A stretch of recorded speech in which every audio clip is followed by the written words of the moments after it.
Just how would you define a Rube Goldberg invention? Well, it's an illogical bunch of things which are put in a logical sequence.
Hi, everybody. Welcome. We have just kicked off the 2021 Rube Goldberg Machine Contest award show with an incredible marching band presentation from the Noblesville High School in Indiana, where their award-winning indoor percussion ensemble performed the Goldberg Variations, inspired by none other than Rube. And I personally just want to thank the 31 students from grades 9 through 12 who worked so hard on this piece. It's really incredible. It's won awards. I also want to thank the parents, the staff, and especially Corey Denham, the ensemble's director, along with Eric Thornberry, the drill designer with whom I've been in touch, gosh, the last year and a half, working on the nuances of how this was going to get done. And last but not least, the incredibly super supportive Dr. Craig McCaffrey, the principal at Noblesville High. Bravo to all of you for helping us celebrate this 33rd year of our competition. The machines, the kids, the parents, the teachers, all of them, all of everyone who makes this happen. So we are going to, without further ado, I'm going to introduce everyone here on the screen. I am Jennifer George. I run the Rube Goldberg Institute of Innovation and Creativity. I also happen to be Rube's granddaughter. Maybe some of you who are returning again to compete. Maybe I've met you in past competitions, so you already know all this. We are joined today by the remarkable Eric Leitner. Wave to everyone. Hi, everybody. And the brilliant Kathy Chow Isaacs. Hello. Both of whom are global Minecraft mentors. They will be adding side commentary during this first half of our presentations, which are the physical awards. This is what we're doing now. And then they are going to be leading the charge in the second half of this afternoon's festivities, giving out the awards for the Big Build Digital Rube Goldberg Machine Contest in Minecraft, which will happen immediately following the physical awards. We are also joined today, you can't see him, but maybe he may appear at some point on the screen, by our technical wizard, Mike Washburn, the Director of Engagement for Participate, and the man at the helm of this webcast. So now these introductions are done. We're going to hear from Rube himself, see what all the fuss is about, and get into the business at hand, which is celebrating you, your teams, and the marvelous machines we saw in this year's competition.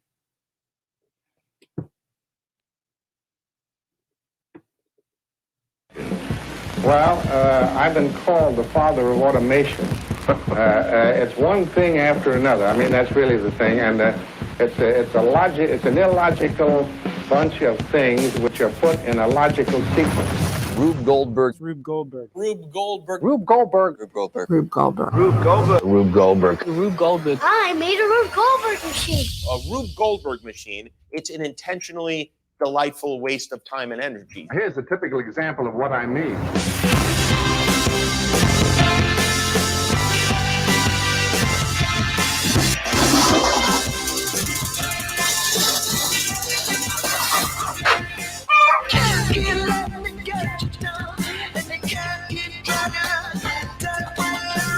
And 10 to 20 failures and 2 successes. And that's my hypothesis.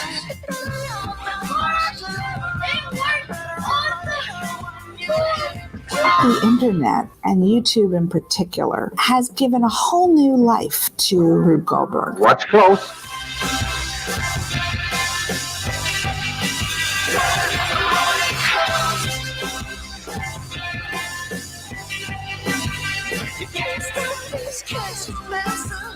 How does this work? It's very simple. Oh, and there it goes.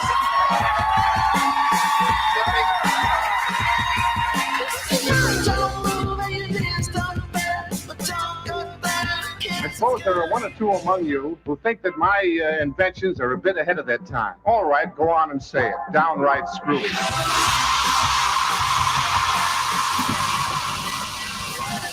Rube Goldberg doing something simple in a very complicated way that is not necessary. It's a goofy, gadgety, glorious sight to behold. This bill is a bit of a Rube Goldberg contraption. Sloppy staff work right from the beginning, especially on this bill.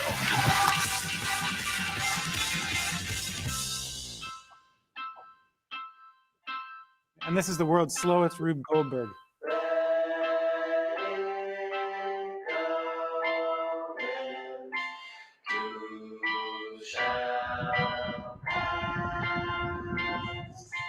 I build Rube Goldberg machines.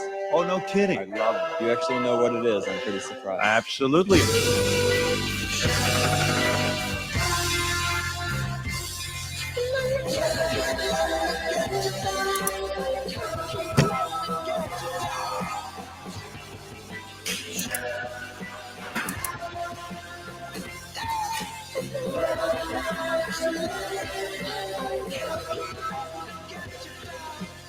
Wait, is that a Rube Goldberg machine? Who built it? Me, I made my hand, but I'm upside down, so I can't really tell.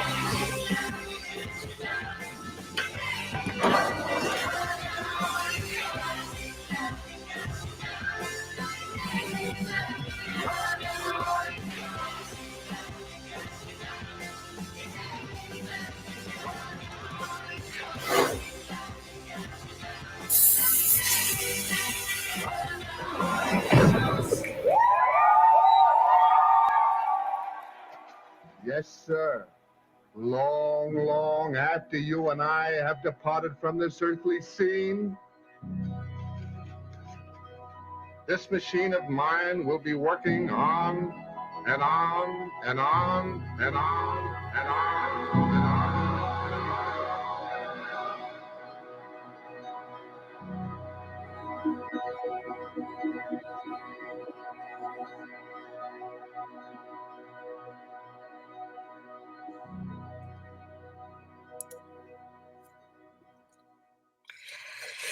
I'm sorry if that was choppy in the stream, but it still is nice to see my granddad show up to welcome us to this event. So every year, for the last 33 years, we have a single task that every team in every division has to complete in the final transfer of energy in their machine. And in the past, we've had competition tasks like zip a zipper, or put money in a piggy bank, or turn off a light. But this year was different. It's been such a trying time, and we knew we had to shake things up a bit with a task that was really pure fun. And when we met the wonderful folks at Nerds Candy, we knew we met the right partner for this year's task. So as a brand, both Nerds and Rube Goldberg have a lot in common. We are all about inspiring creativity and fun in an educational and entertaining way for both kids in school and families at home. So out of our shared mission, this year's sweet and oh so colorful task was born, to shake and pour a box of nerds.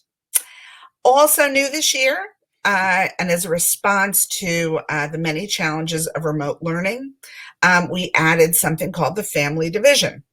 So the announcements are going to go in this order. We're going to do Apprentice first. That is ages 8 to 11 and their entries. We'll move on to Division 1, which is ages 11 to 14.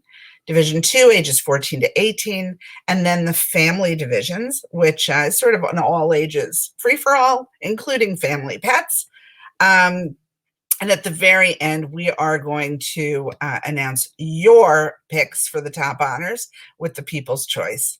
So I want to send, again, before we begin, I want to send a special shout out to all of you who entered our competition, 143 in total, and to the 71 teams who ultimately met all the entry requirements before the deadline, and to the folks who mentored you, and to your teachers and your parents. I normally get to meet all of you in person, shake your hands at finals, and take pictures with you and your machines.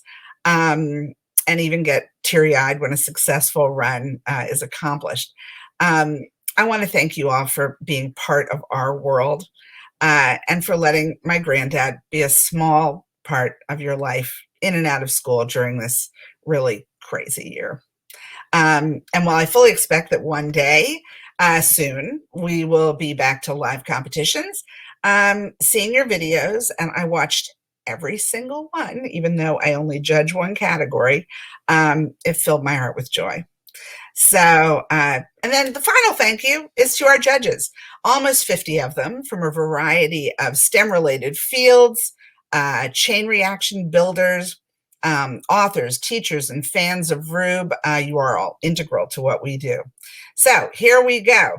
In each category, we are going to watch the machine run, and for the first place and legacy award winning teams, we will also watch their verbal/theatrical introductions.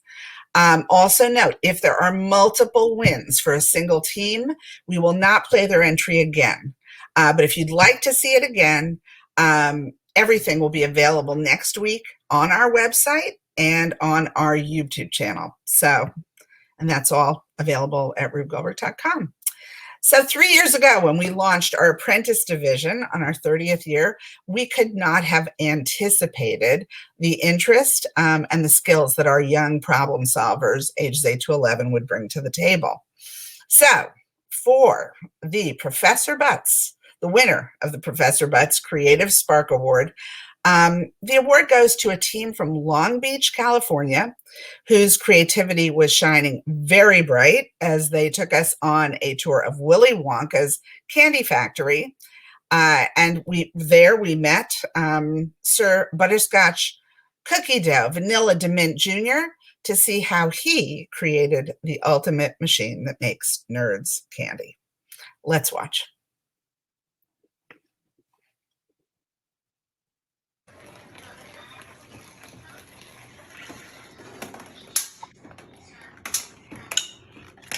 Oh, cool.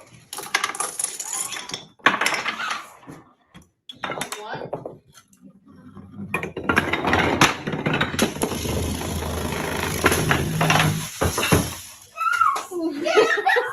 Sorry. Great run.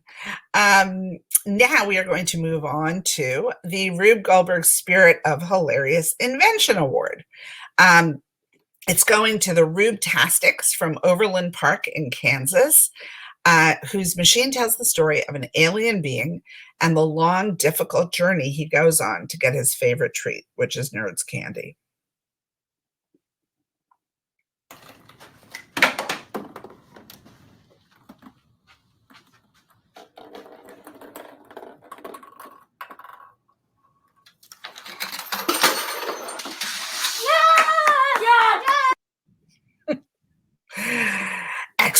Excellent. Happy that that little alien got his nerds. And now we're going to give the Rube Goldberg Teamwork Award out to kind of an obvious choice, considering how they got together to build their machine. It's 2 LaRue County elementary schools that were brought together to problem solve, build, test, and learn with a new peer group. Congratulations to LaRue Company from Hodgenville, Kansas, on the Apprentice Division Teamwork Award for 2021.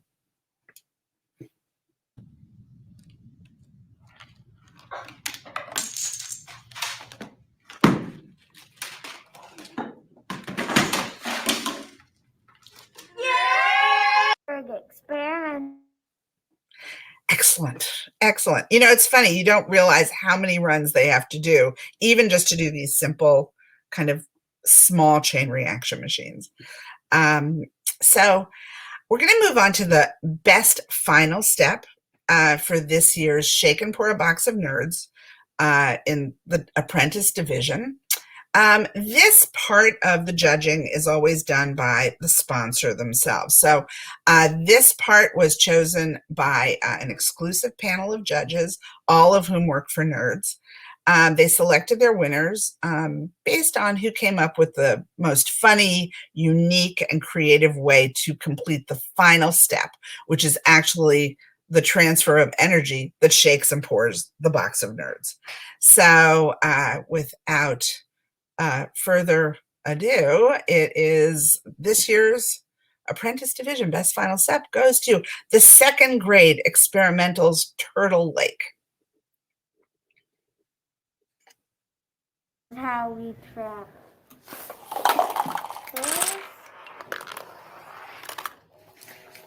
Oh.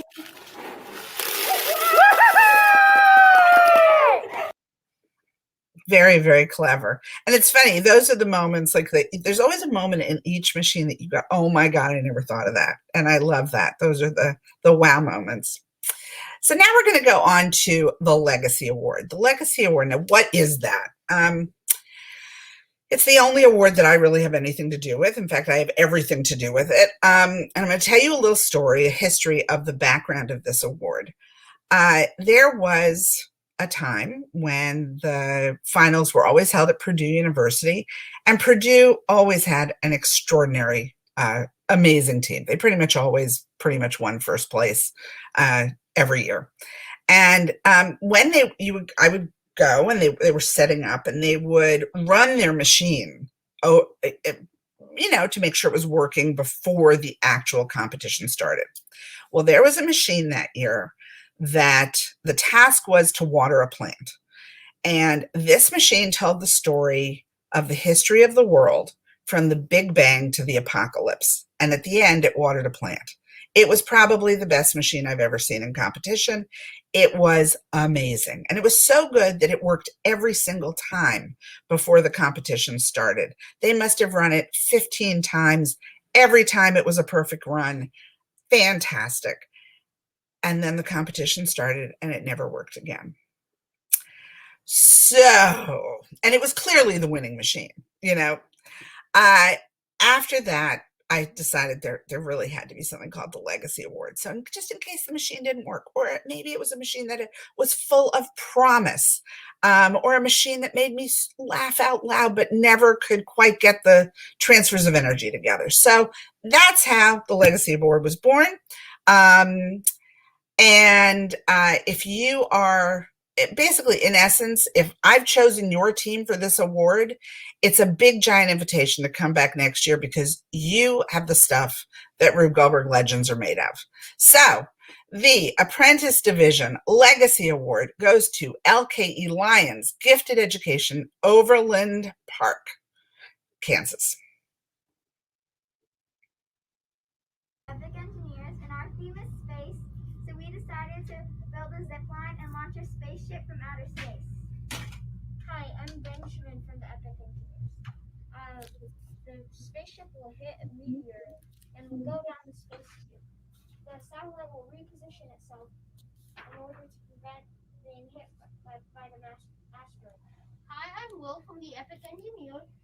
And the satellite will knock over some spacewalks, and the spacewalks will go knock over an asteroid, which will make the rocket hull go towards the zipline, the tripwire.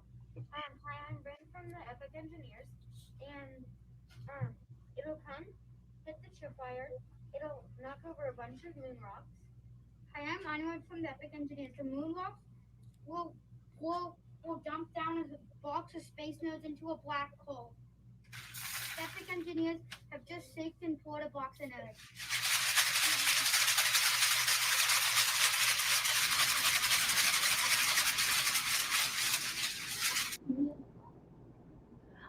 They were so cute. Well, that was their introduction, and now that was just their intro. That was just their introduction, because in the first place category and in the legacy, we're going to watch introductions and the run.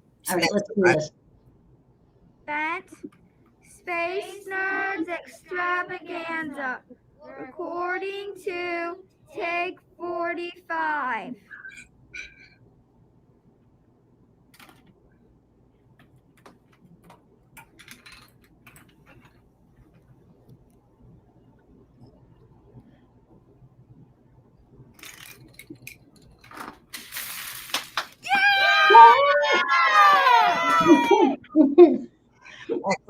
Excellent. I'm always happy when I see dominoes going up as opposed to dominoes going down. I was going to say, of all the machines so far, and I love all the little trinkets and stuff, nothing is better than seeing the kids celebrate. That's the best part of every single one. What did they just say? 47? 45, they said. 45. 45, I think. It takes a lot of persistence and, stick with my gosh, yeah. So we are going to now move on to Division 1, which is ages 11 to 14. Now you will see, a slight, they get slightly more complicated. They're slightly, you're in the rule book, you're allowed to do a few more steps in each one. So we are going to announce third place. The third place winner for the 2021 Rube Goldberg Machine Contest hails from Shakopee East Middle School in Shakopee, Minnesota. And let's watch their Rube Goldberg machine that begins with a NASCAR race.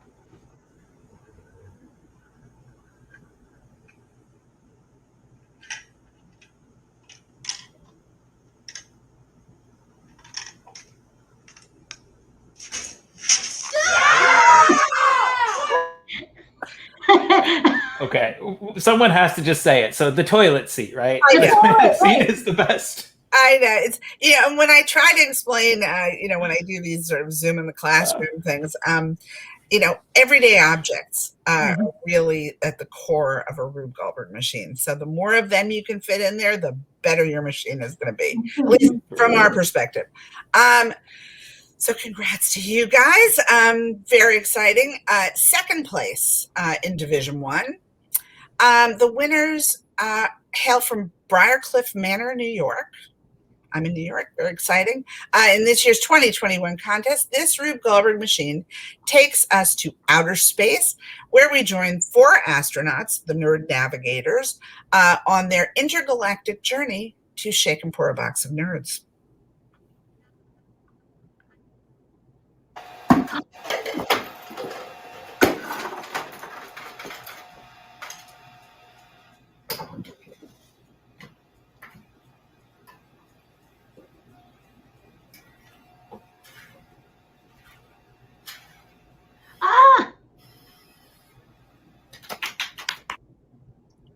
Hi, my name. That was pretty cute at the end with the little. We had a few of those, sort of Lego robots. Yeah, the EV3 robotics. I love to see that.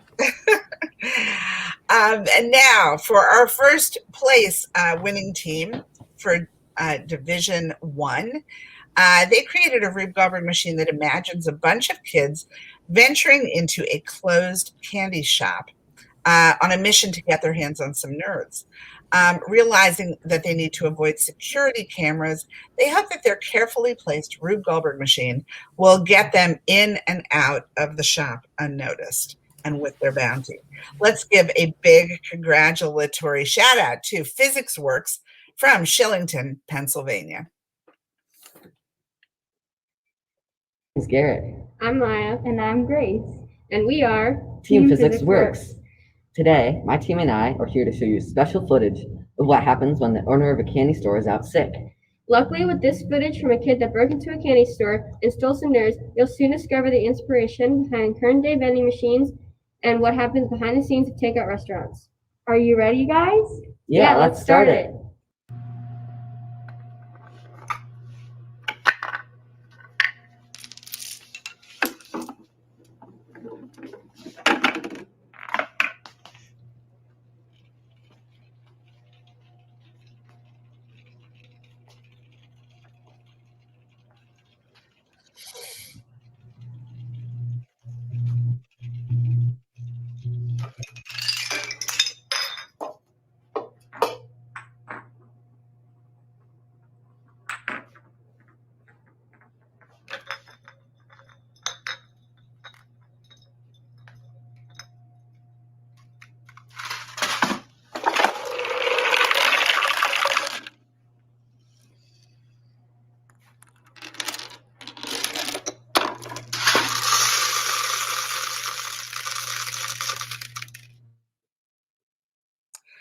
It's a great machine.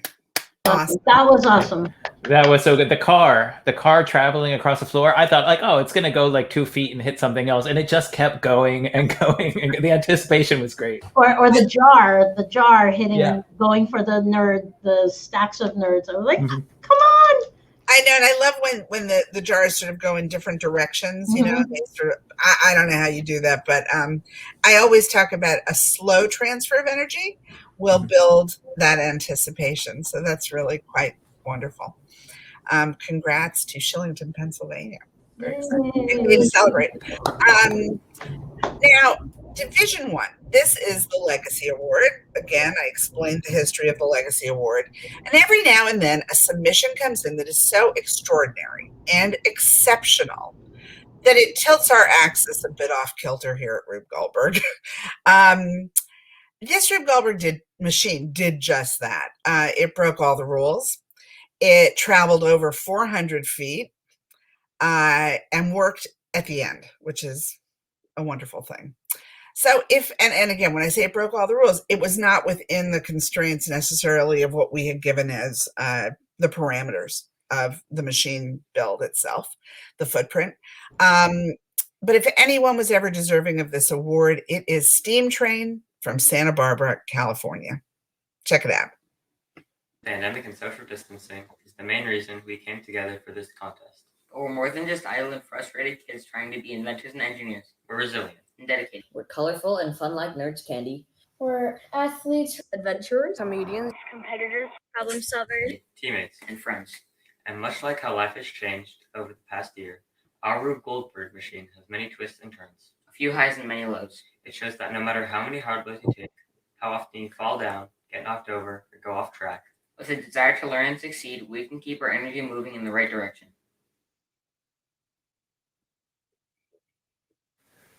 Avery, would you rather sit in your room watching Clip Clop or enter a contest that encourages teamwork and problem solving?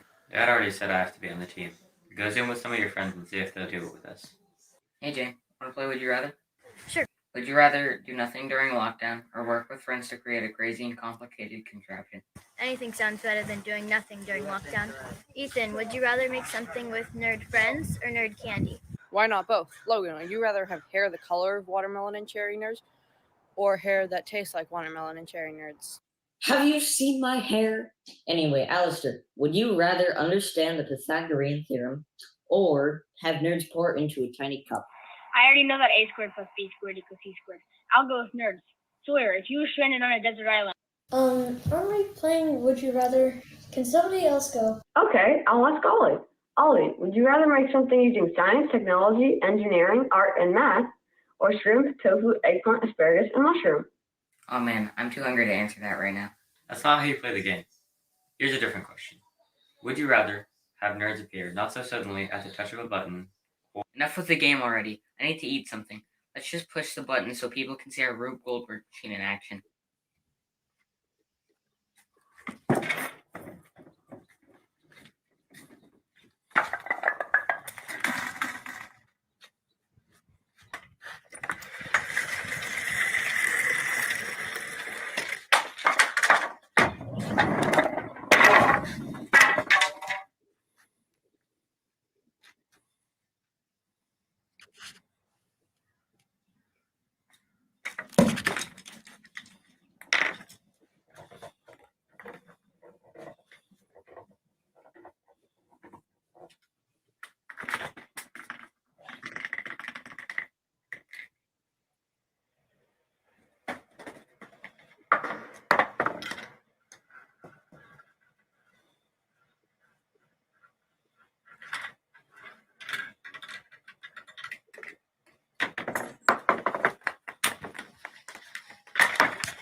All right. That was awesome. That was so good. Wow. Amazing. They were so funny. Their introduction was great. The fact that they were in someone's backyard and the skateboards are flying and, the cars and the track and the everything. Just so that we can actually acknowledge that amazing final step with the punching bag. Punching gloves. Yes. Can you just I'm imagining that train of thought. We have boxing gloves. Where does that inspiration come from? And there was a moment, and someone called me out, Sam called me out in the chat of the Twitch, where it slowed down, right? And we couldn't, we were waiting for that next step to happen. And I think I was sitting there like this. And it's like, when you watch a movie and you know the good guy's going to win somehow in the end, but you're still on the edge of your seat tense, that was that moment. I was like, it's going to go though, right? It's going to keep happening, right? Well, we're going to watch this final step here again because let's add another award in the Steam Train bucket because they also just won Best Final Step for their punching bag transfer of energy that shakes into it. That's awesome. Well deserved. So awesome. The kids are great. I'm just so happy for them. And I hope it did pass the time in a fun way because they all seem to have a lot of time on their hands. So now we're going to go on to Division 2. Division 2 is it's kind of the top tier of what we do. This is our oldest group of kids, 14 to 18. And many of them actually come and they go all the way up with us. So they've learned along the way. And once in a blue moon, this happens. We actually have a tie for this year's third place winners. So we're going to play both of the third place winners side by side. The first of them is it's a Rube Goldberg machine that follows a day in the life of a very likable, charismatic, and oh so good-looking protagonist that most of us know as Ferris Bueller. Here is the first of our two tied third place award winners. This is the Day Off Machine from Champaign, Illinois.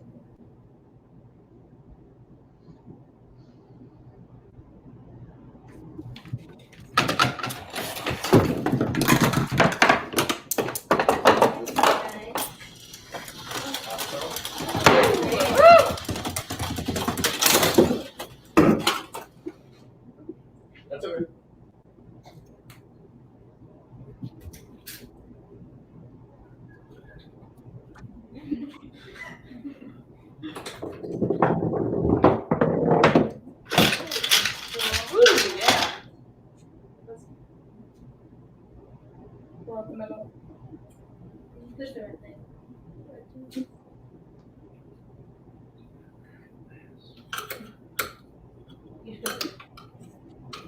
You got it. Yeah, push the red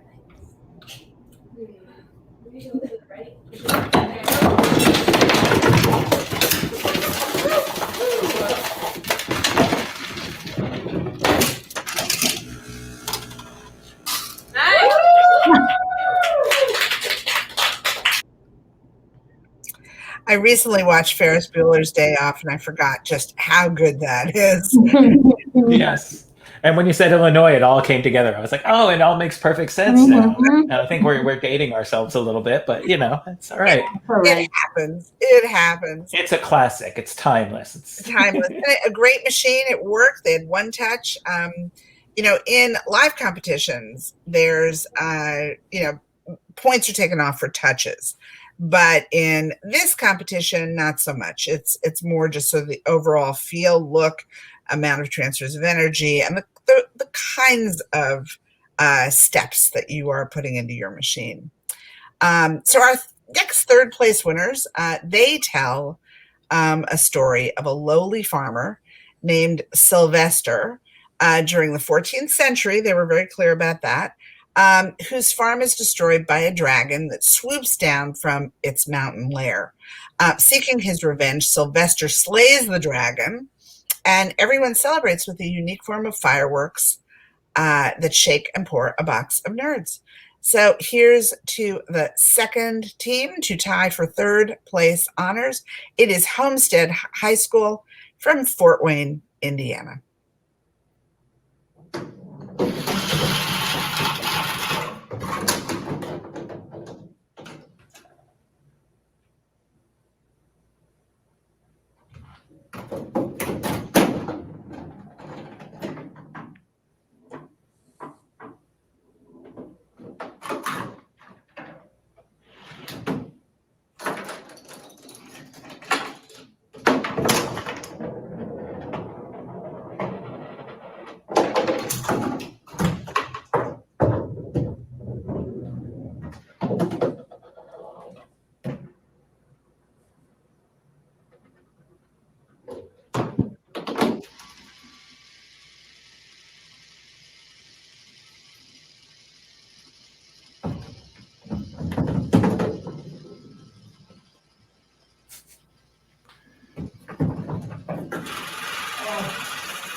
When we look at these and we're judging them, we actually have close-ups of some of the runs. We have the introduction, of course.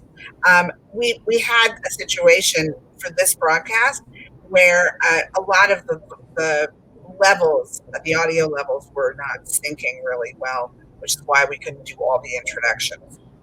We would have been here for hours figuring out the levels. Anyway, bravo to you guys. great machines. Those really were beautiful. And had we been in live competition, those definitely would have placed and gone on to finals in regionals. So it's exciting. Our second place honors go to a team that hails from Anderson, Indiana. It's Halloween night, and a trick-or-treater has arrived, and with the push of the doorbell begins the Madco Makers' marvelous Rube Goldberg machine.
I love that corkscrew drive. That was love so that. good. I love Yeah. the baking soda reaction to blow up the balloon, and then the pachinko at the end. Yes.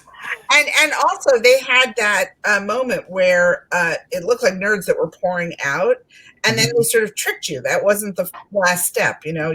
It kept going. And I love the scale of it. Every step was so visual and visible. You know, I think now might be well. Let's do one more thing. The best use of a light source in Division 2 is going to this team as well. So it is that the best use of a light source. This award was chosen by our friends and supporters, the makers of Sylvania light bulbs. And again, the winner is once again Madco Makers from Indiana, from Anderson, Indiana. So they had a really great moment of use of a light source in their machine. And I love the scale of it. It was just so visible and visual. And I think right now I might take a moment just to talk about what everyone's winning.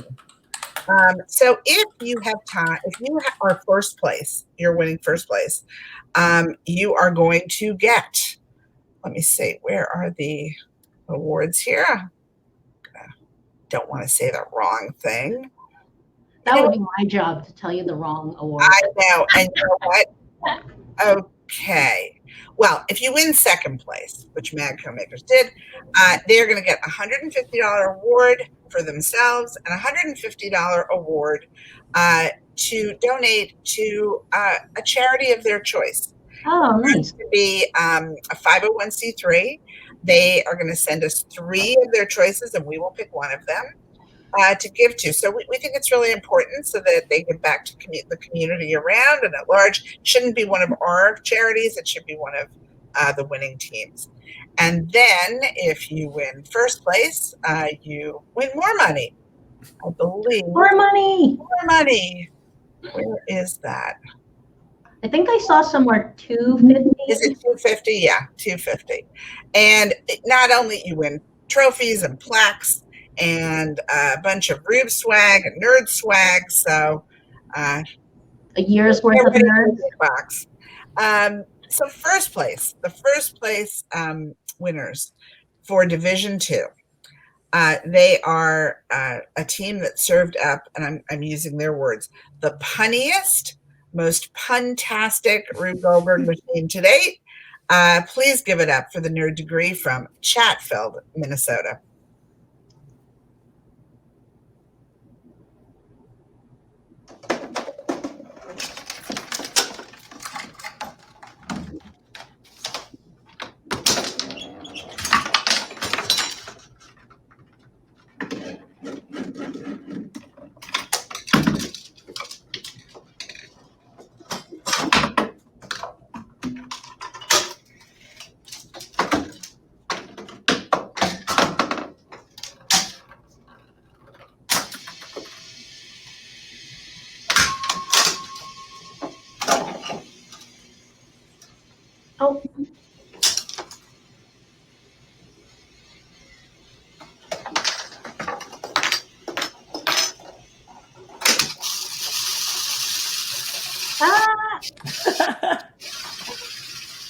great.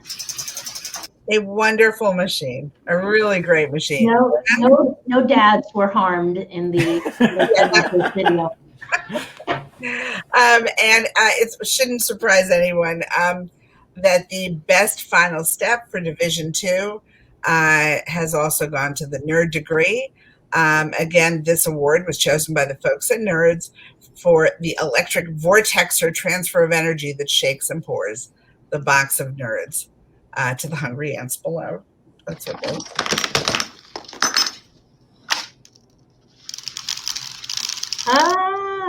Yeah, that's like a perfect pour, right? It's a perfect shake. That's a test tube mixer. Yeah. Yeah. Oh, that's awesome. Not even much spill going on there, considering. I know, kind of amazing. Yeah. So the Legacy Award for this year's Division 2 team was one of those Rube Goldberg machines that really, I was laughing out loud watching this. I don't know if any of you, I don't know if you'll find it as funny as I did, but it really got me going. So this small team of problem solvers who are from Sarahsville, Ohio, built a Rube Goldberg machine set in the world of Star Wars. And as part of their story, they have the First Order scientists creating a new meal ration to feed stormtroopers called nutritionally enriched, readily digestible sustenance, or the acronym NERDS. A small amount of NERDS will feed stormtroopers for 1 week and keep up their energy to bring order to the galaxy. They are one of Kylo Ren's favorite snacks as well. We did not know this. So congrats to the Shenandoah Zeps for providing me with my loudest LOL moment of the 2021 Rube Goldberg Machine Contest.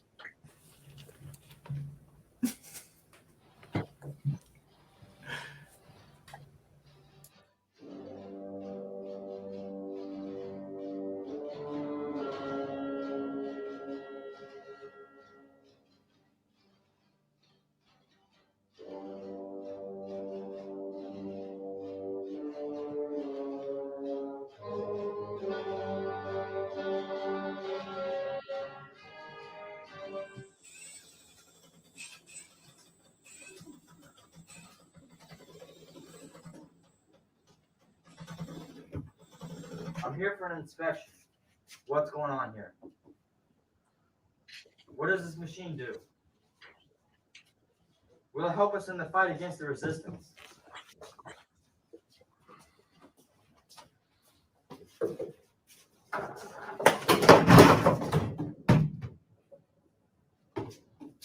Trooper, what's your name? Tom, sir. Tom, get over here. Do you like nerds, Tom? Yeah. Not anymore. That's funny.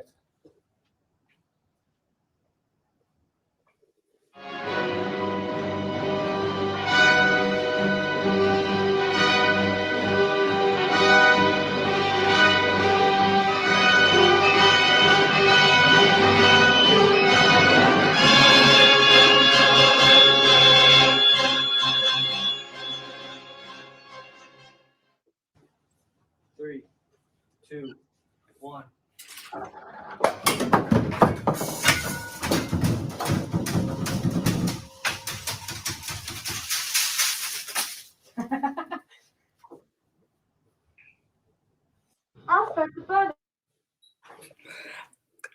Pretty great.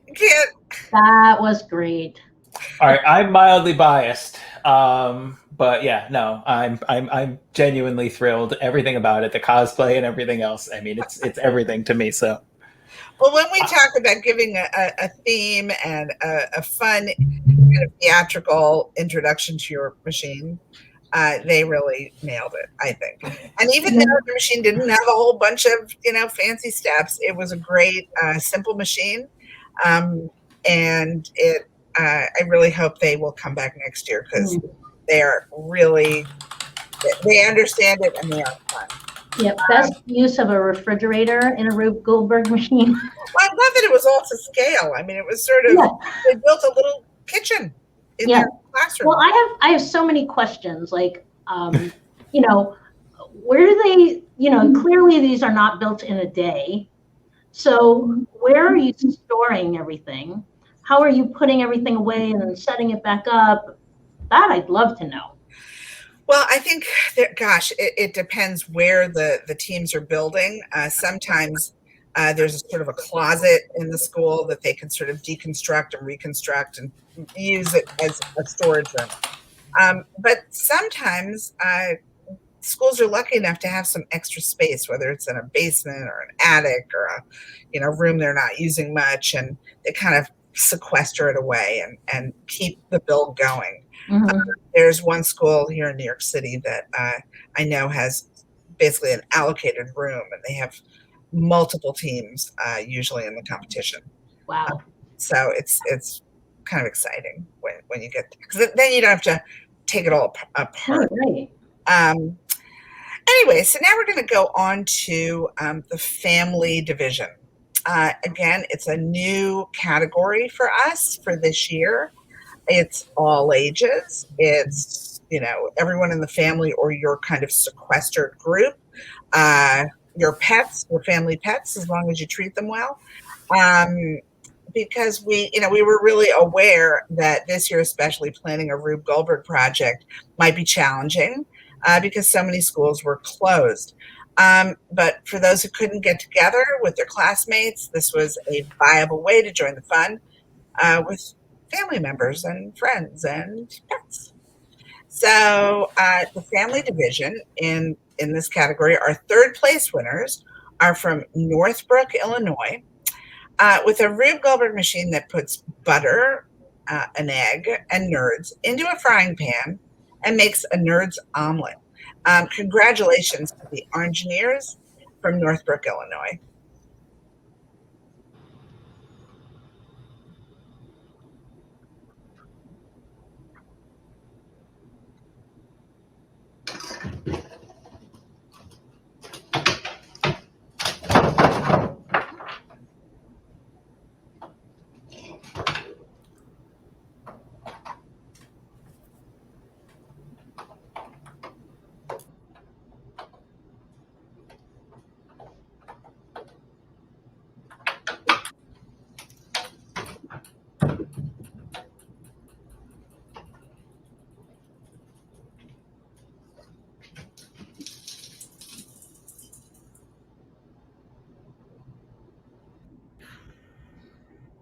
Well, they took over a real kitchen. Yes. They did not build one of their own. No. And, kudos to the parents for allowing that to happen in the kitchen, because I would have probably done it without asking and just gotten in trouble. So. Well, I was just thinking, not my kitchen. Not your kitchen, not mine either. And then, of course, the other real question is, did they eat the omelet? Because I want a Yelp review on the omelet. And I'm also going to say best use of butter.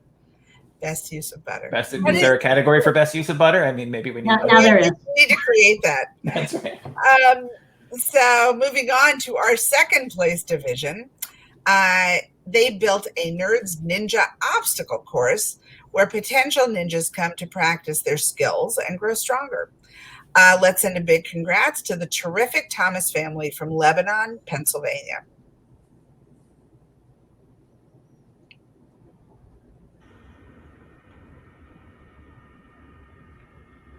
Welcome to our Rube Goldberg.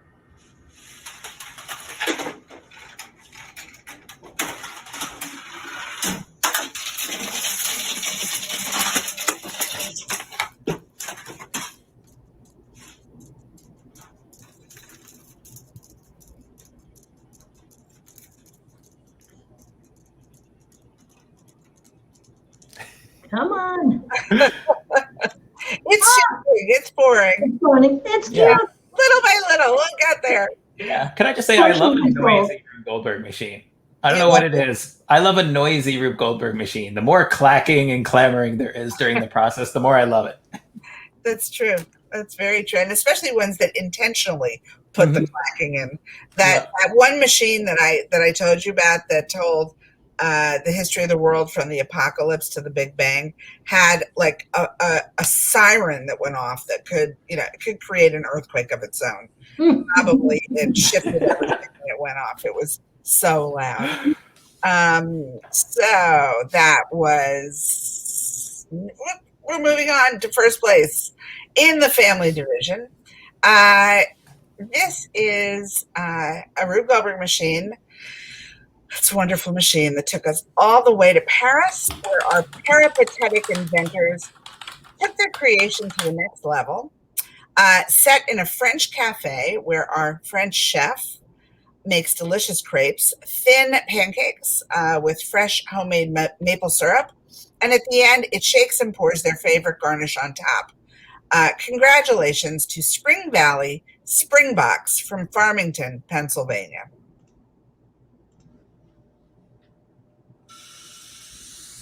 Mesdames and Messieurs, welcome to our world-renowned automatic nerd pouring machine with the wake and shake technology.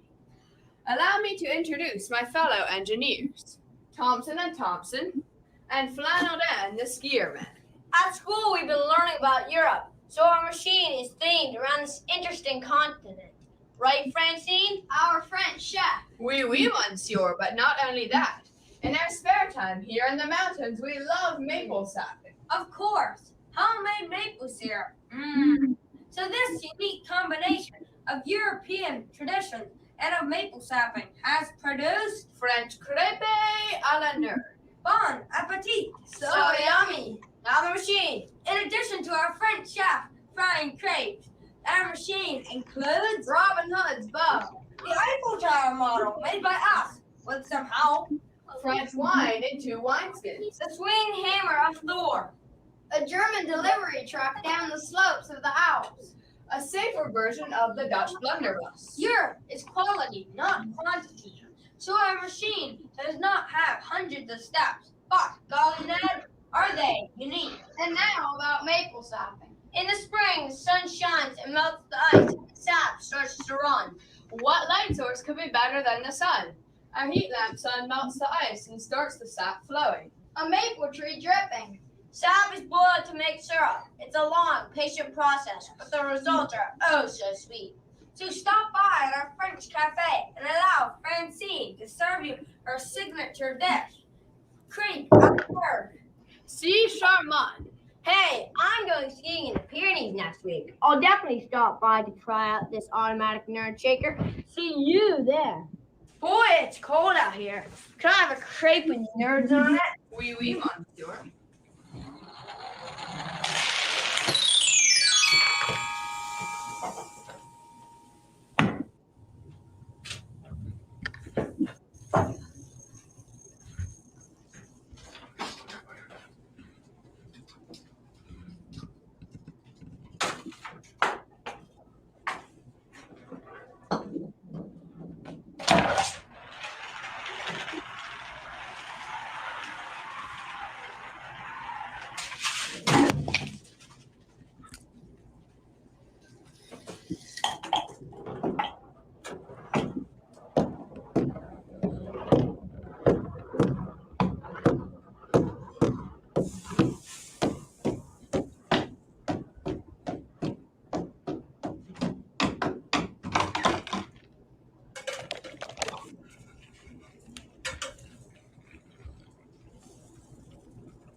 Oh my goodness.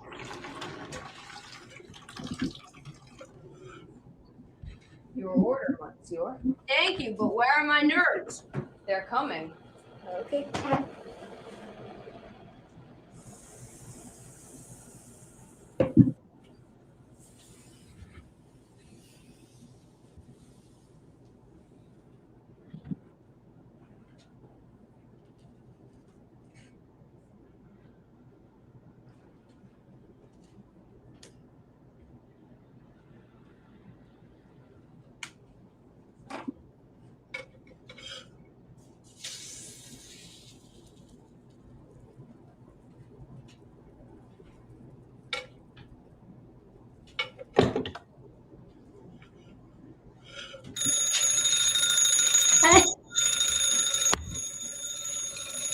Thank you.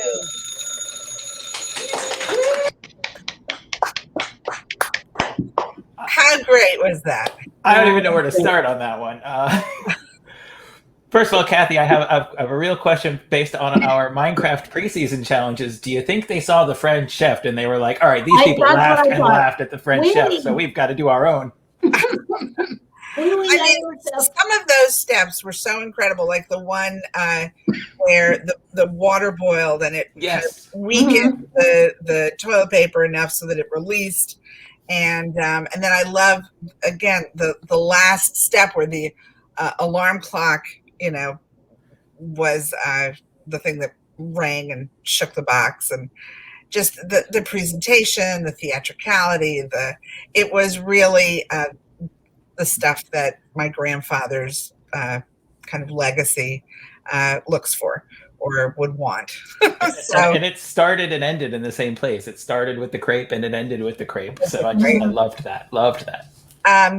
So the best use of a light source award in the family division is, again, chosen by our friends, the makers of Sylvania light bulbs. It is also Spring Valley Springbox, Farmington, Pennsylvania. So they are 2 for 2. And they are also 3 for 3 because they won the best final step in the family division.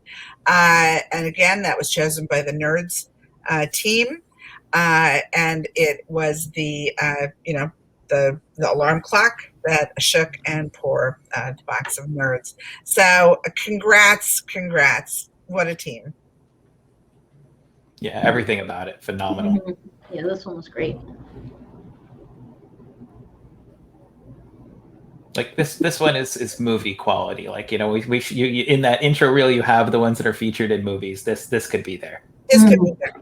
I mean, it's all that maple syrup. You can imagine it as an alternate version of Pee-wee's Breakfast Machine. That's right. I guess when Pee-wee goes to Paris. I feel like he would eat a nerd crepe for breakfast too, so it works. It just works. But isn't it funny? He had 2 in the family division. They were all cooking with nerds. So I thought that was pretty funny. So the Legacy Award for the family division goes to a 7-year-old named Riker, who fully admits that he wanted to join this year's Rube Goldberg Machine Contest to shake and pour a box of Nerds so that he could eat all the candy, which I just thought that's a really honest reason to get involved. And so let us give it up for the Happy Family entry from Palo Alto, California. Hi, I'm from Team Happy because my dog's name is Happy. And I love to do art using candy, so I decided to use a art candy machine. First, I'll roll them up into a cup and I'll start making colors like purple, green, pink, yellow, white. And then once the colors are ready, it'll pour out and a magic ball start making art one by one, like this, and that. And then finally it'll go to our masterpiece and pour the nerds in. I hope you like it. Okay. Go. Hi from Team Happy Families here. We're going to make the candy art machine. Test 24.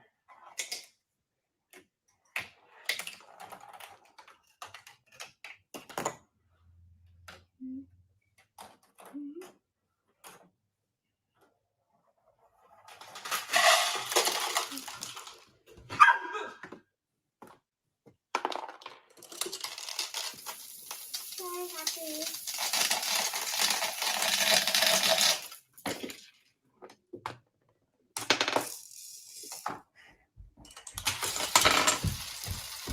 No!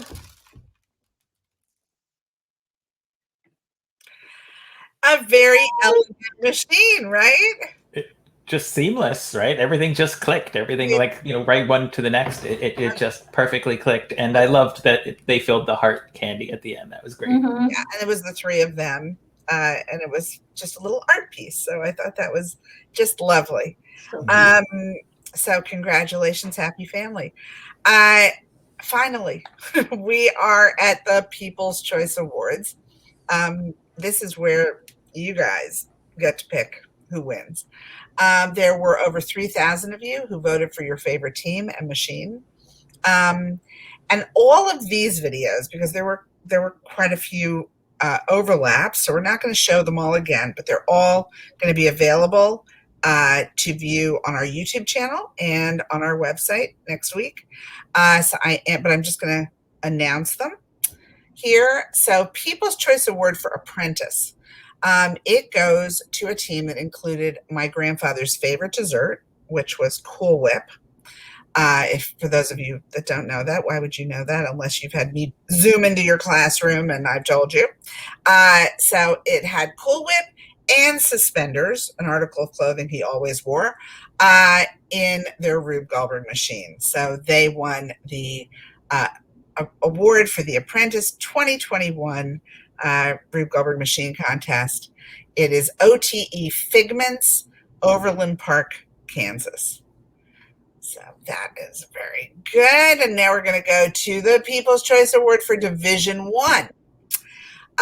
It is a school that has participated actually for many years, but their biggest obstacle that they had to overcome, other than remote learning and all that other stuff in 2021, was that 2 days before filming their machine run, their classroom flooded and they had to relocate their entire Rube Goldberg machine to a different space. So bravo to you guys. This is the 2021 People's Choice Award for Division 1 goes to the Mineola Movie Makers in Mineola, New York. Just tell me it wasn't the Rube Goldberg machine that caused the flood. That's all you need to know. No. It better not have been. We could have. Who knows? So now we go to the Division 2 People's Choice Awards. It's a group of 9th and 10th graders who belong to the mechanical and electrical engineering class. They, like so many this year, were faced with the challenge of working while constantly switching from in-person to online school. But nevertheless, they were determined and were able to finish their project. When asked if they would rather drop out or work beyond school hours, they unanimously decided to dedicate their personal time to get it done. So the 2021 People's Choice Awards for Division 2 goes to the Carrollton Rex from Miami, Florida. Stick of the woods, Eric. South Florida represent. Yeah.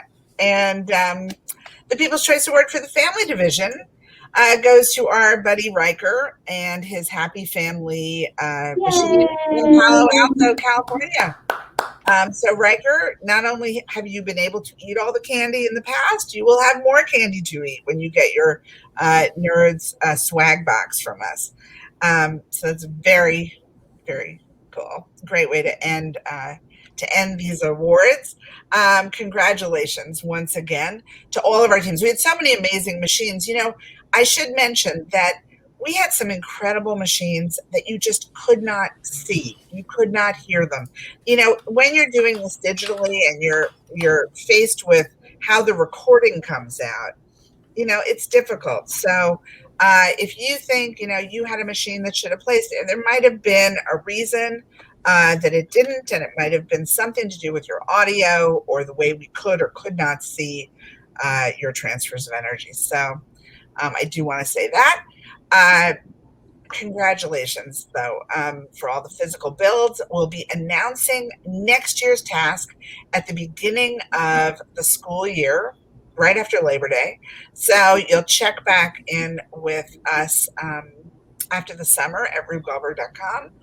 And as for our back-to-back award show, we really hope you'll stay with us as we go into the digital world of Rube Goldberg and Minecraft for our first year offering the digital version of the Rube Goldberg Machine Contest, where the digital task for 2021 was, Eric, want to do the honors? Pouring sprinkles onto a birthday cake, or a cake of any kind, actually. I don't think we specified birthday cake, but yeah, pour it. So we tried to have it relate back to our physical competition task. And we thought that was a pretty cool way to go.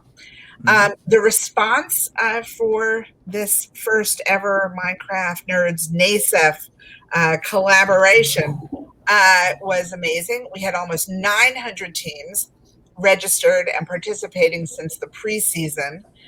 And this was all through NASEF's commitment to make this event available to kids on their computers everywhere with Minecraft. So, NASEF does such a great job using popular video games and esports in meaningful education for kids. And they did exactly that with this competition. We have so loved working with them and watching the entrants from all around the world. And I mean it, all around the world. You'll see when you see the winning teams. Create fun and funny and elaborate Rube Goldberg machines in Minecraft. And we can't wait to show you guys the winners. So we're going to take a quick break and play the Goldberg Variations by the Noblesville, Indiana Indoor Percussion Ensemble once again. And when we come back, I will be passing the baton and turning the mic over officially to Eric and Kathy, who will be presenting the awards for the first ever Big Build Rube Goldberg Machine Contest in Minecraft.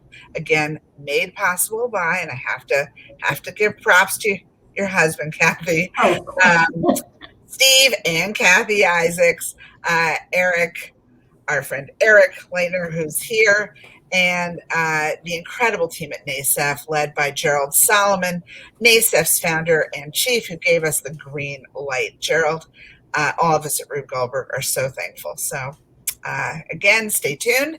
We are going to take a quick break, and we will be back soon. Presenting their 2021 program, Rube Goldberg Variations.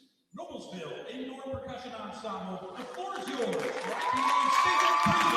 Competition. Just how would you define a Rube Goldberg invention? Well, it's an illogical bunch of things which are put in a logical sequence.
Noblesville Indoor Percussion Ensemble.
Hello again, everyone. I know we had tons of people waiting since the beginning. I hope they all enjoyed the incredible submissions that were the physical builds for the Shake a Box of Nerds competition. I know I loved watching them. It was exciting to watch them, and we loved it. So I think we need to start with some introductions once again for those who are just joining us to hear about and see the winners of the first ever Rube Goldberg digital machine challenge using Minecraft. So first of all, I would love to introduce my partner in crime and fellow global Minecraft mentor, Kathy Chow Isaacs. Kathy.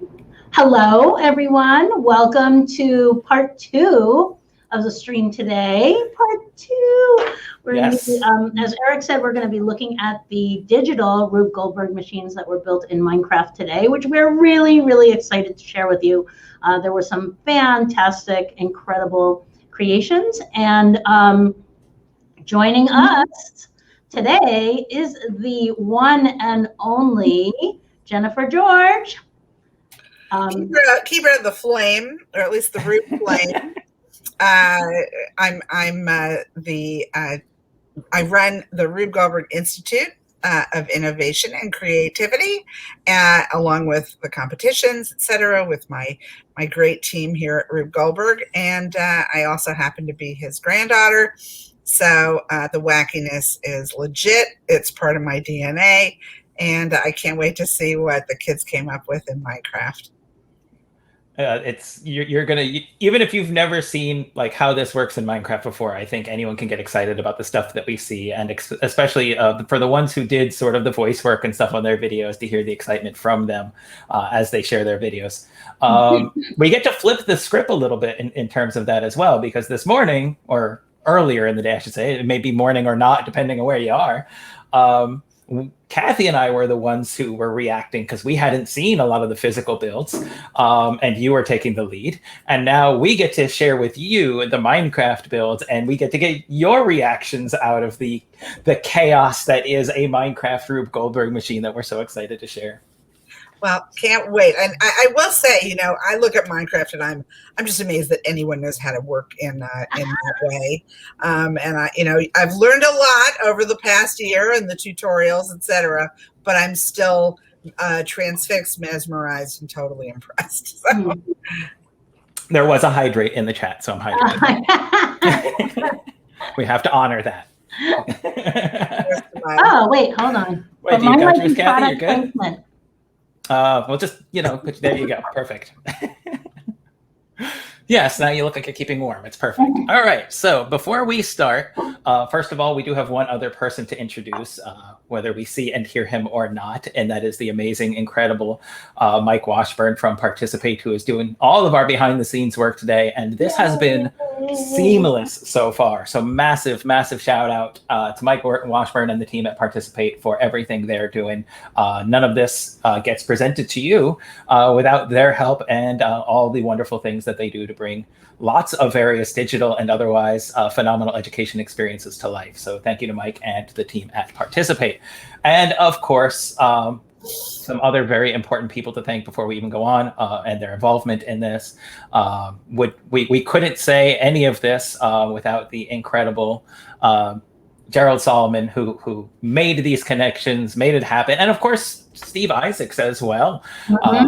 Right, who brought us all to the table and on that first phone call in the first place. Kathy, who is Steve? Who is that? Who is that?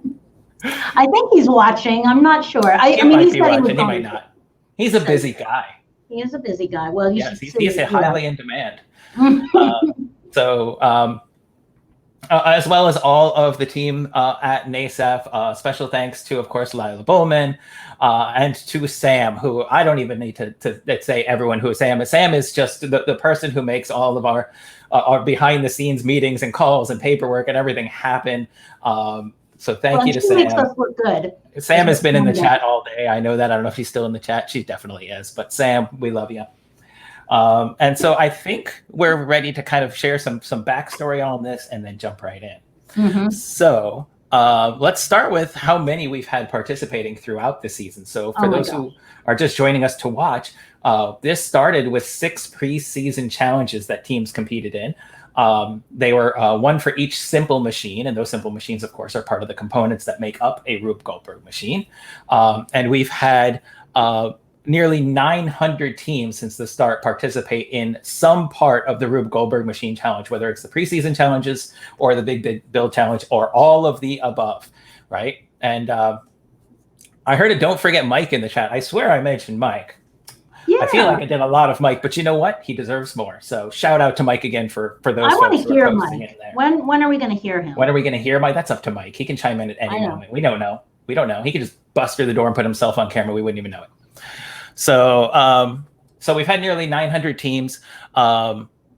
from an at-home division, a juniors division, and a seniors division. So similar to the layout we had for the physical build. And we've had 101 junior submissions, 62 senior divisions. And I guess this was a popular school one, since Minecraft education is really a school product. We had just a handful of at-home division ones, but we do have an at-home winner. So we will definitely be seeing that. And actually that is where we're going to start. So our at-home winner, first place winner of the at-home division is Team Redstone Revolutionary from Prairie Grove, Arkansas. So let's check out their submission, our very first Minecraft Rube Goldberg machine on screen. Yay! Today I'm going to be showing off the big build or final build project for the Rube Goldberg Minecraft Challenge. So first, to start out with, I actually picked the theme as St. Patrick's Day.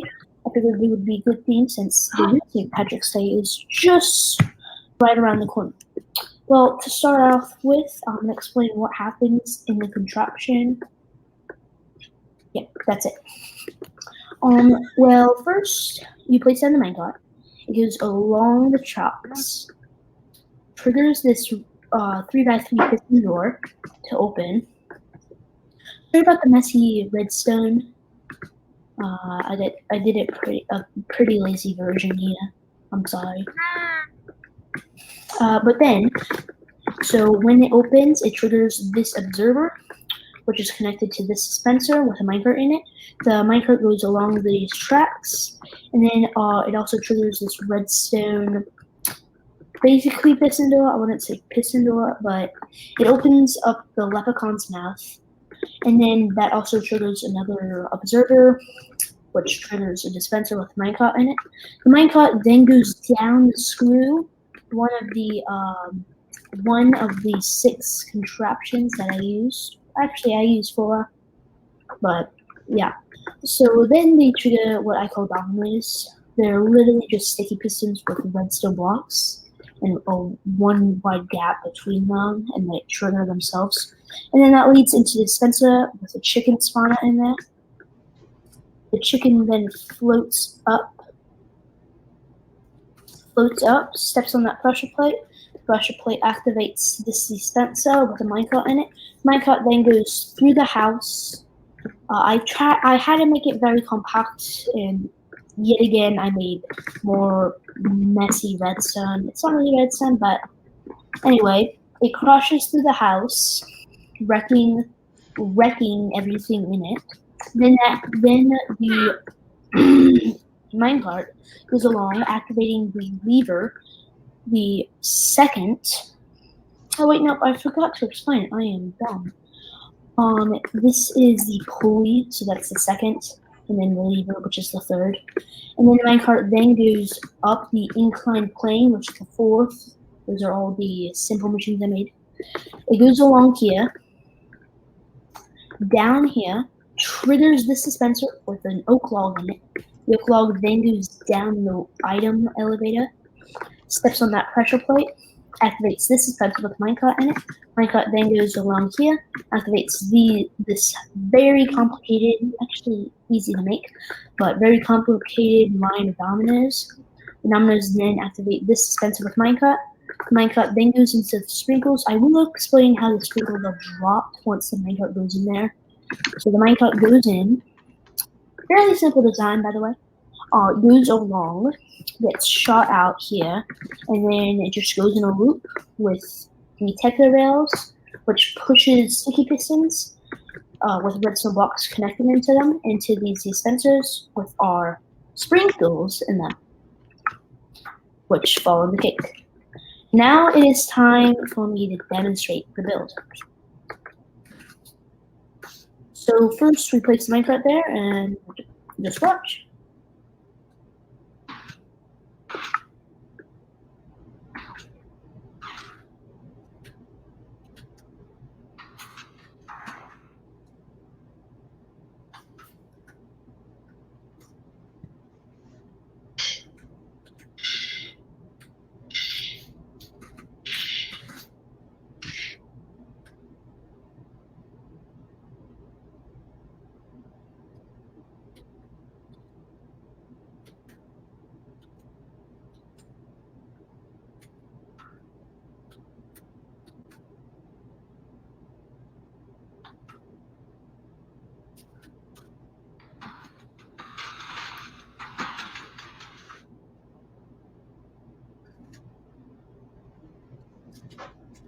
And that's about it. Yes, it's it will automatically dispense these sprinkles onto the cake. So that is about it for my first video, and I'm going to make a second video.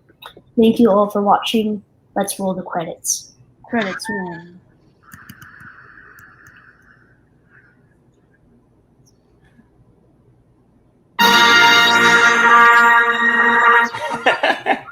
You know we have to watch this part, right? I do. Oh, why, Eric? Why? I don't know.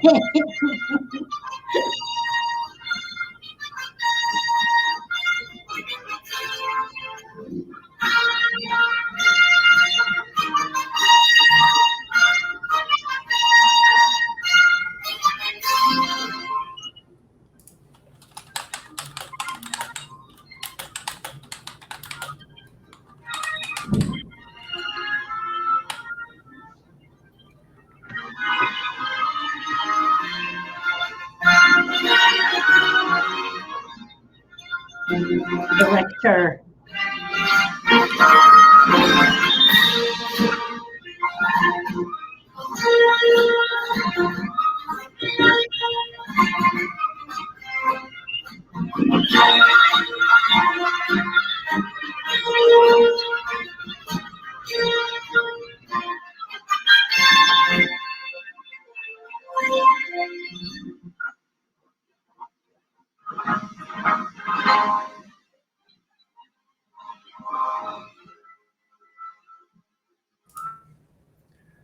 All right, so Jen, that was your first ever experience with a fully built, submitted Rube Goldberg machine in Minecraft, and I think your mic is off. You were so excited you forgot to unmute. That's what happened. I was coughing a little and I didn't want to interrupt the flow. No, it was incredible. And what was great was how many of the simple machines they incorporated into the build. And that was really the goal of the whole, process in the first place. I'm, again, because it's my first, I have nothing to kind of base it on. But well, now you've got a benchmark and we're going to see more, right? We're going to see more. So congratulations. Yeah, Was that I love one builder or a team? I think this was a single build. I think this was a single builder at home, yeah. And I love how the single builder would sort of, say, well, I did this sort of sloppy, or I really wasn't like, don't pay attention to the, the masked man behind the curtain or whatever. It was. I feel like there, you know what? There's a theme of humble, like some humility and being humble amongst the students who submit these challenges. There really is, and they deserve way more credit than they give themselves. Yeah, because to me, I thought that looked stellar, so there was nothing to kind of second guess yourself about. Exactly, I agree completely. All right, so that was our winner in our at-home division, and we are moving on. And I know there's some excitement in the chat. We are moving on now to the junior division. So again, the junior division is for those students ages 8 to 13. So it could be elementary and middle school here in the US. I know those ages vary depending on where we are and what school programs in the world, but that is that bracket. And we are ready to announce their winners. Now, Jen, you said it was once in a blue moon that there was a tie for third place. I am here to tell you before we go into the junior and seniors division that this time it is thrice in a blue moon. Really? We had a tie for third in the junior division and a tie in the senior division. Amazing. And it was near impossible to decide on some of these. So why bother? Just let's give them all the award. So we're going to start with our first of two third place winners in the juniors division. And that is the Minecraft peoples from Weston, Florida, right here in my neck of the woods. So right. Weston's in Broward. That's right. And the Minecraft peoples is a name, if you've been watching the streams, and that we've seen before, because they definitely participated in all of our preseason build challenges. Wait, that's a different team than I'm thinking about my farm team. So they actually did. I think they're doing that tutorials too. And then built the machine and placed with it. So that's very exciting. That's right. All right, so let's roll a clip on that one. Oh, I love the setting. Mm-hmm. This one.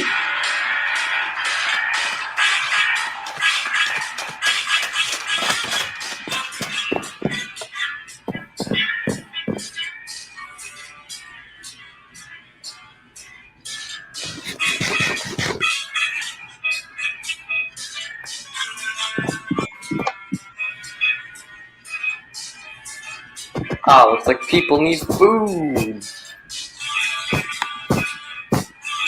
Ah, these are the sheep.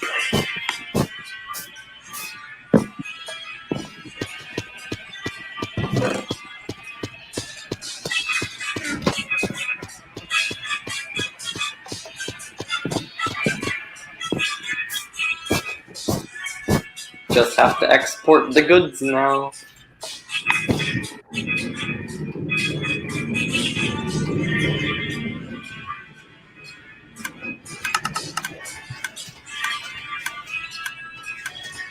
Ah, yes, food!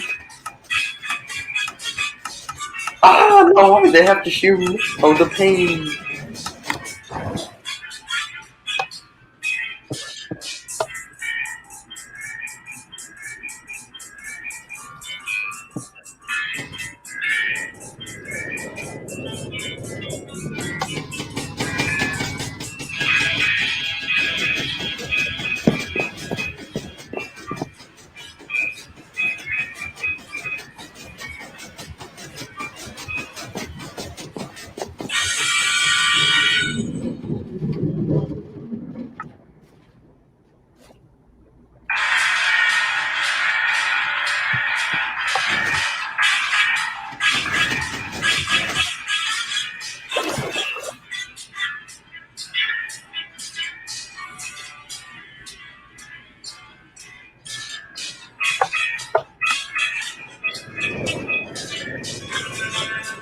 Sheep and Sheep Foundation runs sheep around the world.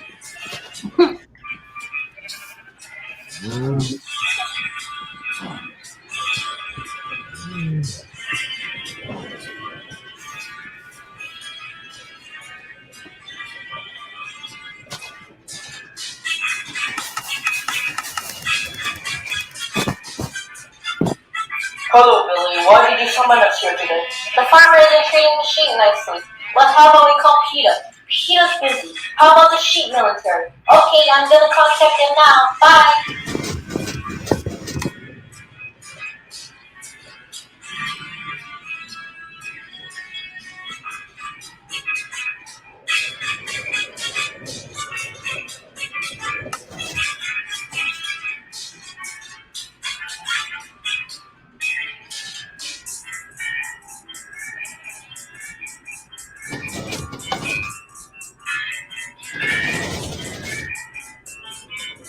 Sheep military, go!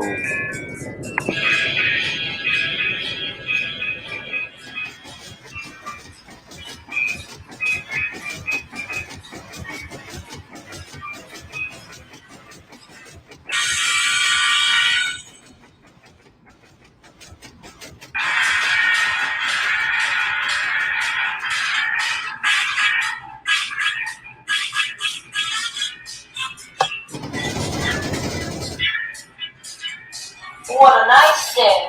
Ah! Target acquired. Hi, farmer, why were you not being nice to the sheep? Can you release them? Oh, you want me to release the sheep? Ah, thank you. Time to celebrate. Yay!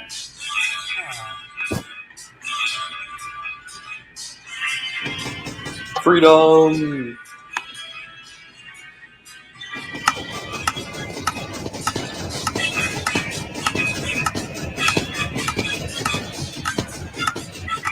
Hey, don't we look like sprinkles on a cake?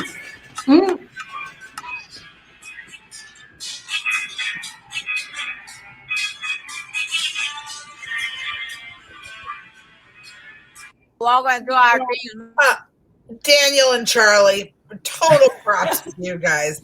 I mean, that was incredible. I mean, Yeah, a whole sheep theme going. Yeah, I love it. And at the end, the sprinkles are in the shape of sheep, and some of the environments they put the sheep in was so cool. And that whole sort of section where they were almost in dioramas, the sheep around the world, it told a story. It was funny. It was abstract. It had a little bit of kind of surrealism to it. I don't know if that's common in Minecraft, but I so appreciate the narrative going in that direction.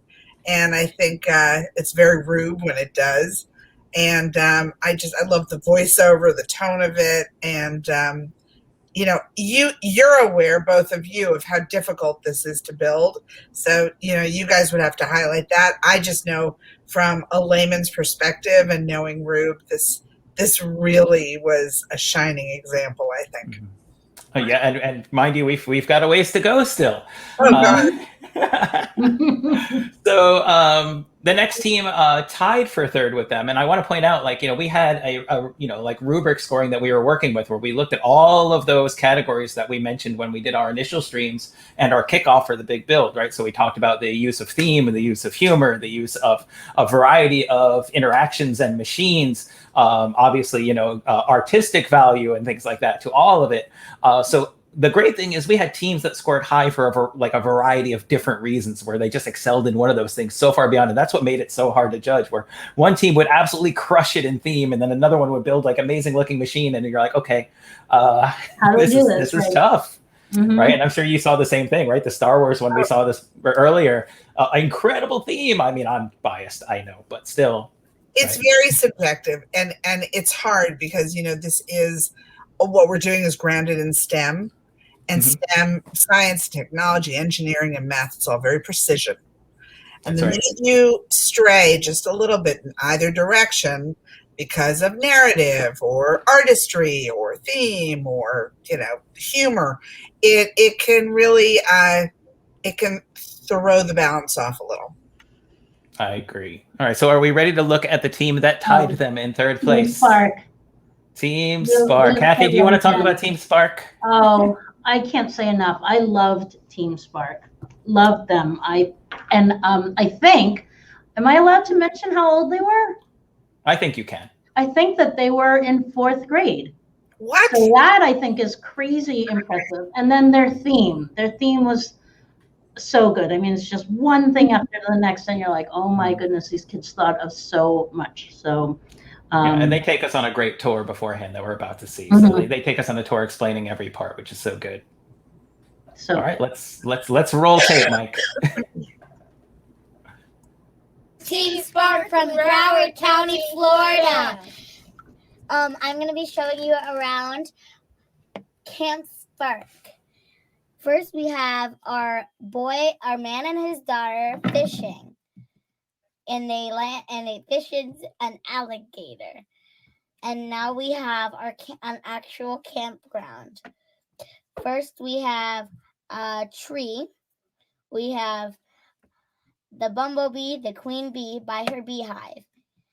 And then we have a blue jay at his little birdhouse by the camp shop. Inside the camp shop, we have a pile of spilled coffee, a lantern, and a flashlight. We also have the camp director's chair. There's the camp shop. We have a little eagle and some butterflies. We have our tent with a suitcase in it and a bed. As on our way out the tent, you see our giant, amazing s'mores cake cooking over the campfire with the mom and holding the bell. We have her daughter. And we have a squirrel, a swing set, s'mores and chocolate, a little bunny rabbit. We have our camping trailer, which we go into. And inside the camping trailer, we have a bed, drawers, a nice little eating area. Now, as we head out, we see forest. Now we have a little canopy for our food. We have more of the tree. And that's it. Thanks. Okay, now we're going to be testing out the actual machine to see if it works. So here's where it starts. We have to press to start Minecraft Rube Goldberg Machine for Team Spark. As you see, it just became nighttime, so whenever we light the fire, it will press to start Team Spark Rube Goldberg Machine. It becomes daytime, and a minecart falls from the sky, going up an incline plane and down an incline plane into the alligator's mouth. Now we are going into the intestines of an alligator. Yuck. Now here's a few twisting parts in the intestines, and now it's going through a bit more of the intestines.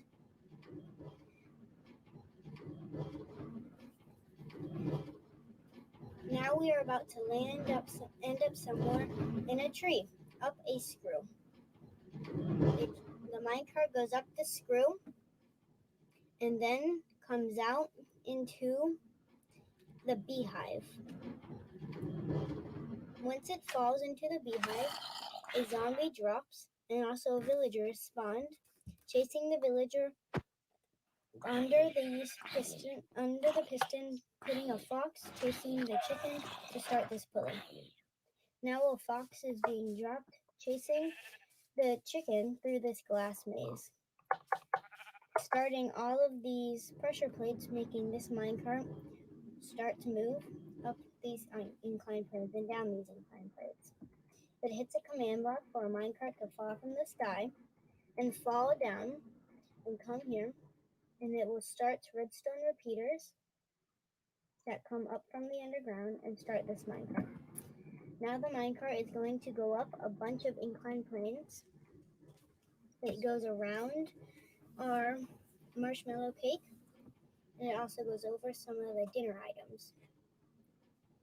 Now it starts this lever, which makes this minecart go. Now we are going into the trailer. It goes up the incline plane inside the trailer and over the bed with this teddy bear. Now the minecart just went over the eating area and has fallen down over here to one of the other minecarts.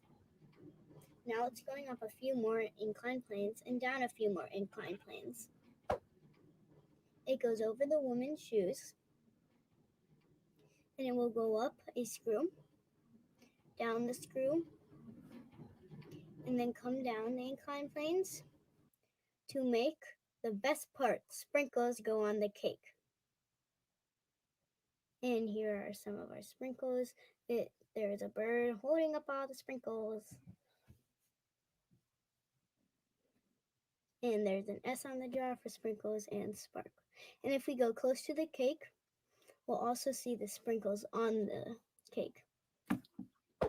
There. Do you see them? Now, thanks for watching Team Sparks Camping Rube Goldberg Machine Challenge. Fantastic. Yeah, they got so many points for theme. I mean, the use of theme was phenomenal.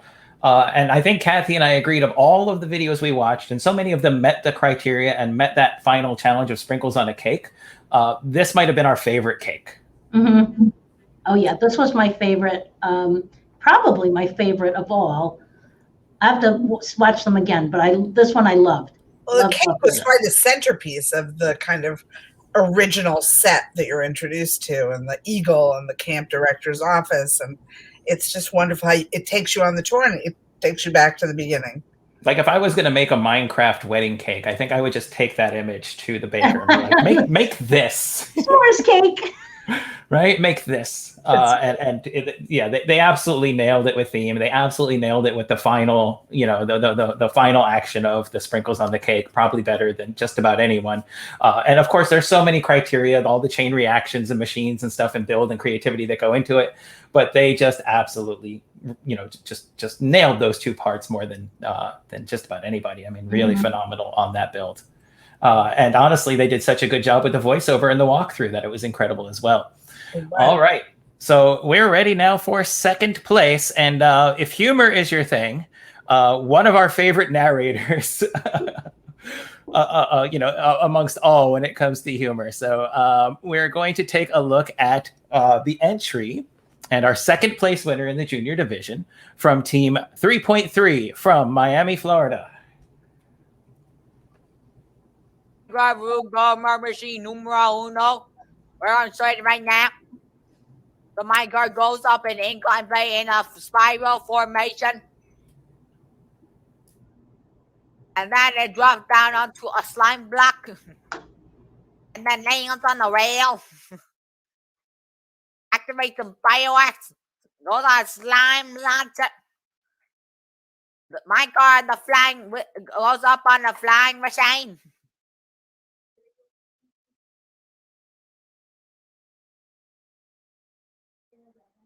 And then it hits a tripwire.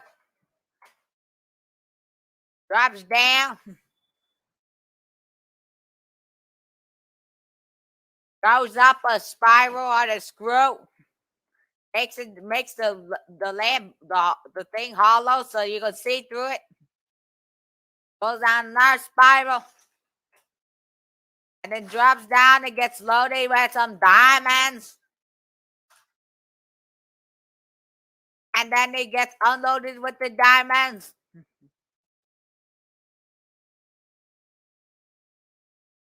And then it goes up in a water spiral.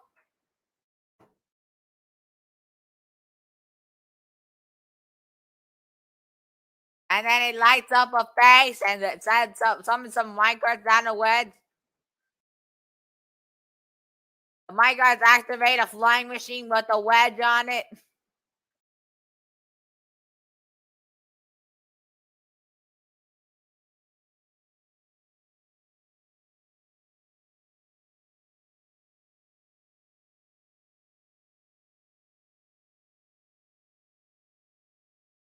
The wedge on the minecart activates the observer, which sends the wheel and axle, lands on the conveyor. The conveyor moves. Then drops on a platform with some of the hopper minecart. The hopper minecart goes and activates the catapult, which reveals Mumbo Jumbo. Yay.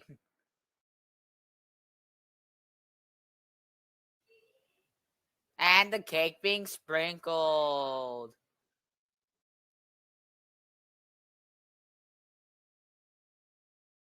Thank you for watching our numero uno of one of our team's Rube Goldberg machines. We're going to show you the next one right now. Hello, welcome to our Rube Goldberg machine numero dos. We're going to start it right now. Let's go. The rolling pin goes down the cutting board, knocks over a gingerbread house. Oh no, my gingerbread house! It goes into the pot, which displacement makes it overflow. And then it goes into a sink. The sink overflows. Oh no, my sink! It makes a knife cut the apple, making the toaster go flying into the air, landing on the pressure plate. Oh no, my house! And at least I got my cake sprinkled. Num num num num. So funny. Yeah, it's hilarious. And honestly, when it ended, we were already like wowed by the first machine, and then we're like, no, there's more. And then there was like a whole second machine that they wanted to include. His voiceover was so funny too. Yeah, I loved it. We kept giggling through the whole thing, and there were some, just really, kind of hilarious parts. Definitely some funny. They got huge marks for humor, so we loved that a lot. That was a great build. And this was tough. We had a tough go of deciding between this one and our first place winner. It was really, really close. Mm-hmm. But we are ready to announce our first place winner in the junior division. And so Kathy's doing like a finger roll. I don't know if that's the same as a drum roll. It's a little quieter. I don't know, it's just anticipation. So our first place winner in the junior division is Team Capital C from Penang, Malaysia. All the way from Malaysia. So we are now going to watch the winning entry in the junior division from Team Capital C, sent to us from Malaysia. Fantastic. Hi, I'm Milkong from Team Capital C, and this time I would like to introduce my teammate. Go on. Hi, I'm Yokhan, Yokong's brother. Yeah, and by the way, Jinxie and Chengxi also helped on this project, except they didn't show their faces today. And they actually helped on previous recordings that are not used. Now, let's recap about the timeline. Once upon a time, there were the tribes, the villagers, and the pillagers. They had recently discovered a land called the Land of Cakes, with diamond ore that every Minecrafter wants, and of course, cakes. Hey! Stop thieving the cakes. War broke out because they wanted to take over the Land of Cakes. So, the villagers had a plan to stop the war. They had to start a competition of the best cakes. Whoever made the best cake will win the competition. The villagers preferred sprinkles on their cakes, so they hired the village scientists for help. But unfortunately, it isn't so simple, because the Rube Goldberg machine and Rube Goldberg machines are never simple. This is our capital C logo. See, there's a trademark, but it's a fake trademark. Haha. Now, my brother will help me activate this machine in 3, 2, 1. Lantern gets dispensed into a hopper and into a chest. A comparator detects it and sends a resonant signal to a piston tornado, with the piston chain shaped like a tornado. Then activates some command blocks to drop a witch down and summon a creeper. Inside a creeper full of cats. The creeper should take a mad dash for the wooden pressure plates. I just wait a minute. Where's their sheep? The creeper hits for a pressure plate, which sends 2 minecarts rolling down. Then the dispenser shoots arrows that activates a musical rhythm signal up to a dropper, which drops a netherwort block. It sends a netherwort block down and down and down and down and down. Let's just look at it from the side view. It fills in the hopper and into a chest. A comparator detects it and activates its motor. And then the rhythm signal is used to put out and light back up a campfire. And then a flying machine is activated. Ooh, a baby zombie. Look at the very beautiful land of the villagers.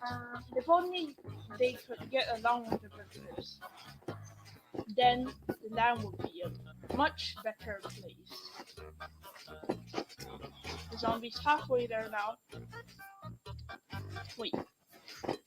Is there an umbrella in the middle of the forest? The zombie is at its destination. Then it will want to head for the villager because it smells its tasty meal. It's going in circles now, so let's just wait. It goes for a pressure plate, which activates a pulley with invisible levitation. Then armor stands are pushed down and bounce onto the pressure plates. Whee! It activates a wheel and axle, which revolves one round. Then a glass door is opened and the zombie tries to catch a villager but falls into a trap. The zombie falls onto the pressure plate, which sends its own signal up to where? Of course, a dropper right there. Guess what it drops? Again, the still rainbow sheep. Just to tell you again, if you name a sheep Jeb like this, it will become a rainbow sheep. And rainbow sheeps represent good luck. Then the sheep is bounced up by a lever.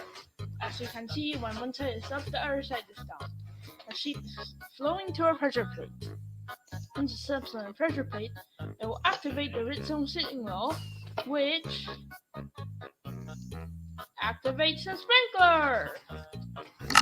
Woohoo! Rainbow sprinkles also represent good luck. I wonder if it actually relates to the rainbow sheep that has been appearing lately. No matter what, let's look at the chances. And sleeping. I want to eat it. What It's the village scientist say. Oh, cakes! I want cakes! Yay! Cakes! And why is there a rainbow sheep in the control panel? Probably for good luck. Rainbow things represent good luck. I wonder why. Hey, brother, if you mind reading the rest of the storyline.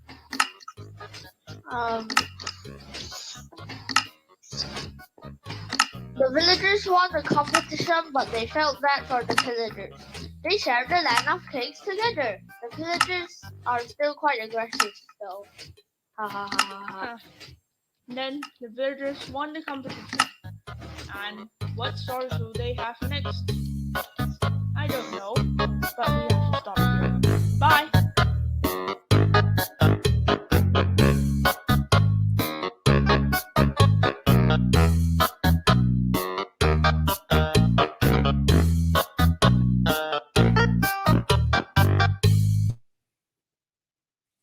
I love that.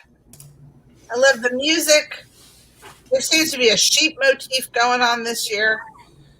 I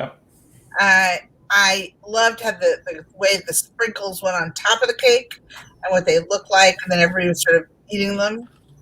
And I love the narration. I just thought it was adorable. So some people in the chat are asking for higher quality videos. Now, of course, if we had asked the teams for that, before this point, they might have been suspicious that they won. So maybe we'll reach out to them and see if they could submit another one so we can share with all from a little better quality. We know that the quality was difficult, but know that they were recording on whatever devices they had with whatever technology they had. And it doesn't take a lot to run Minecraft Education, but to do screen capturing and recording and things, if you don't have a high-end device, that can be tricky.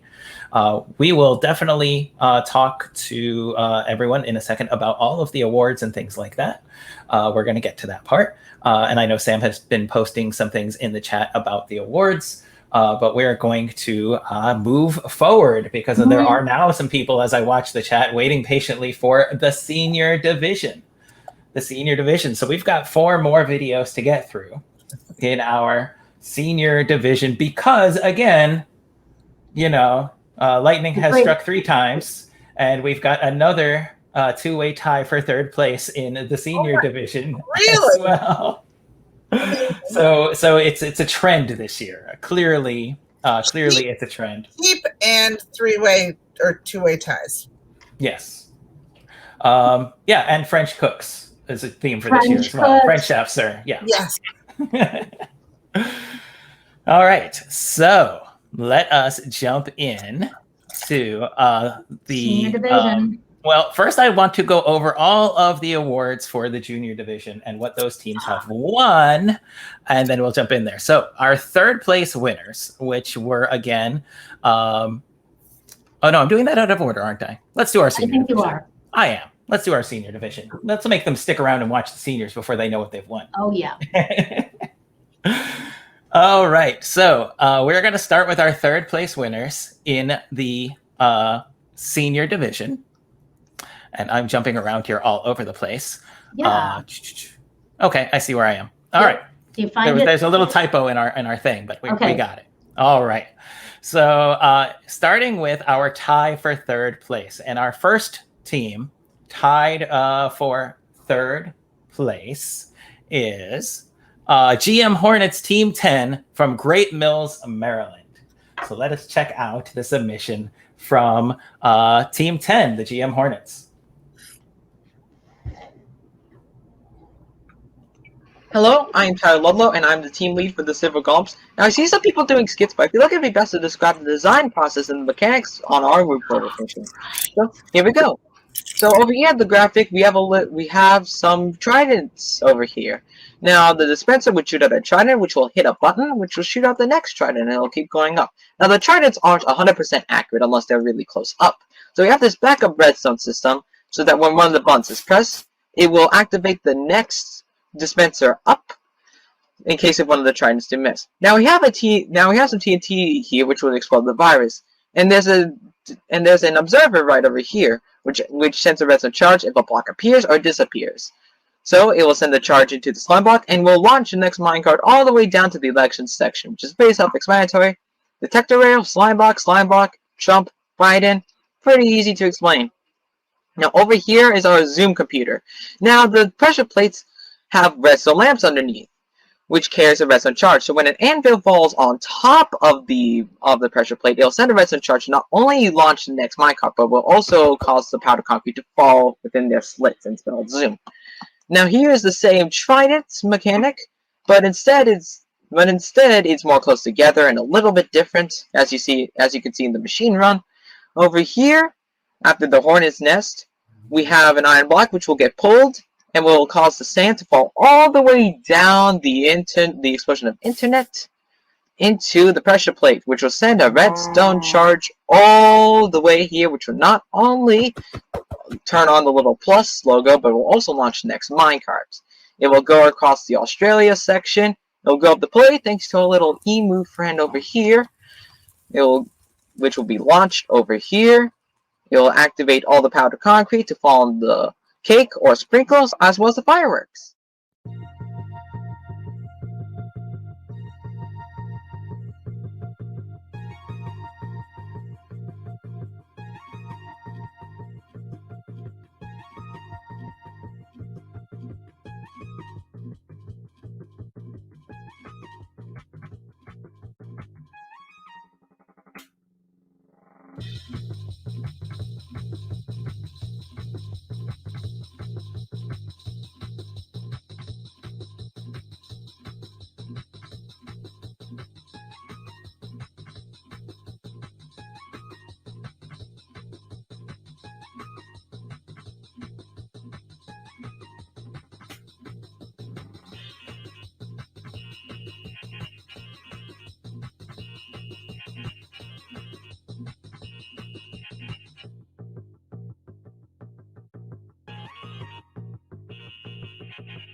Okay, I was muted.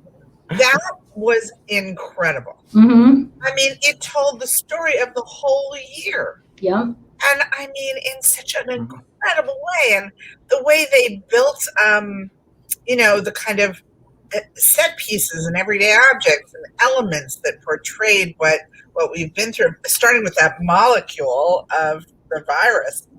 My God.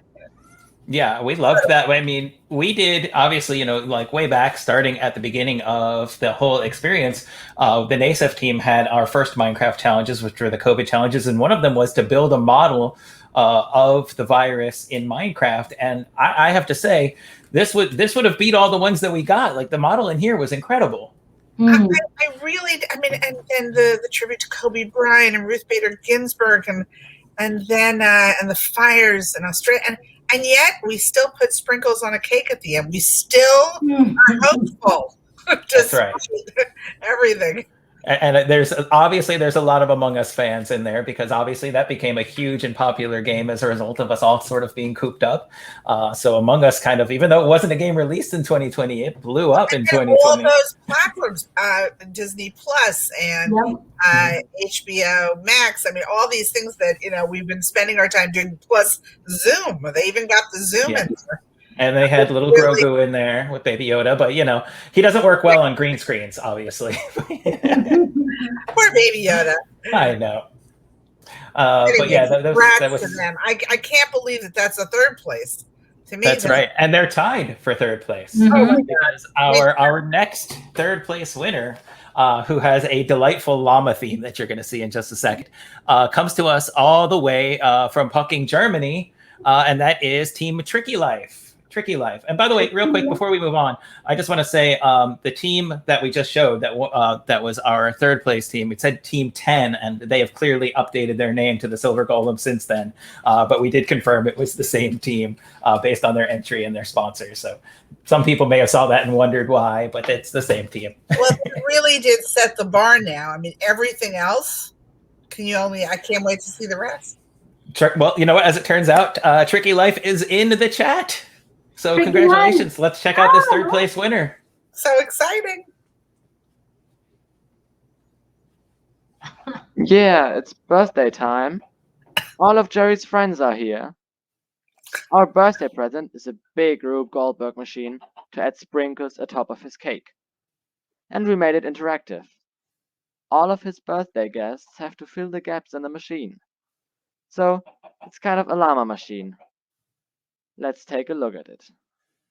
We have minecarts, slime blocks, water, a lot of redstone, fireworks, blue eyes, rails, redstone blocks, zombies, sand, and much more.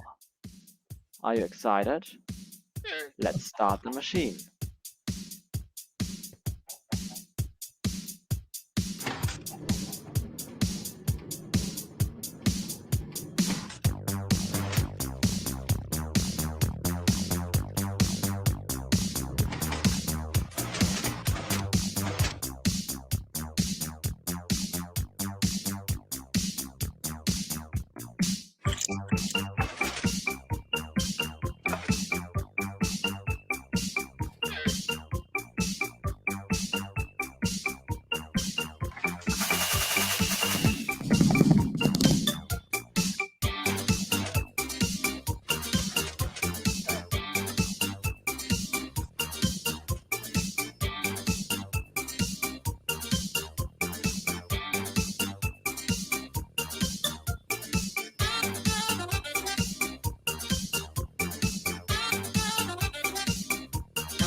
no!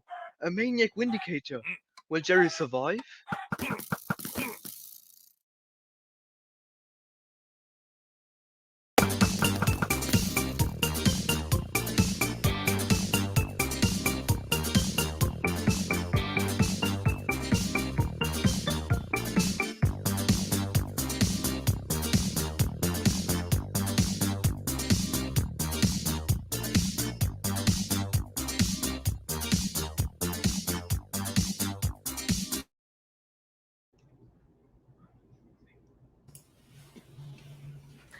So Adorable.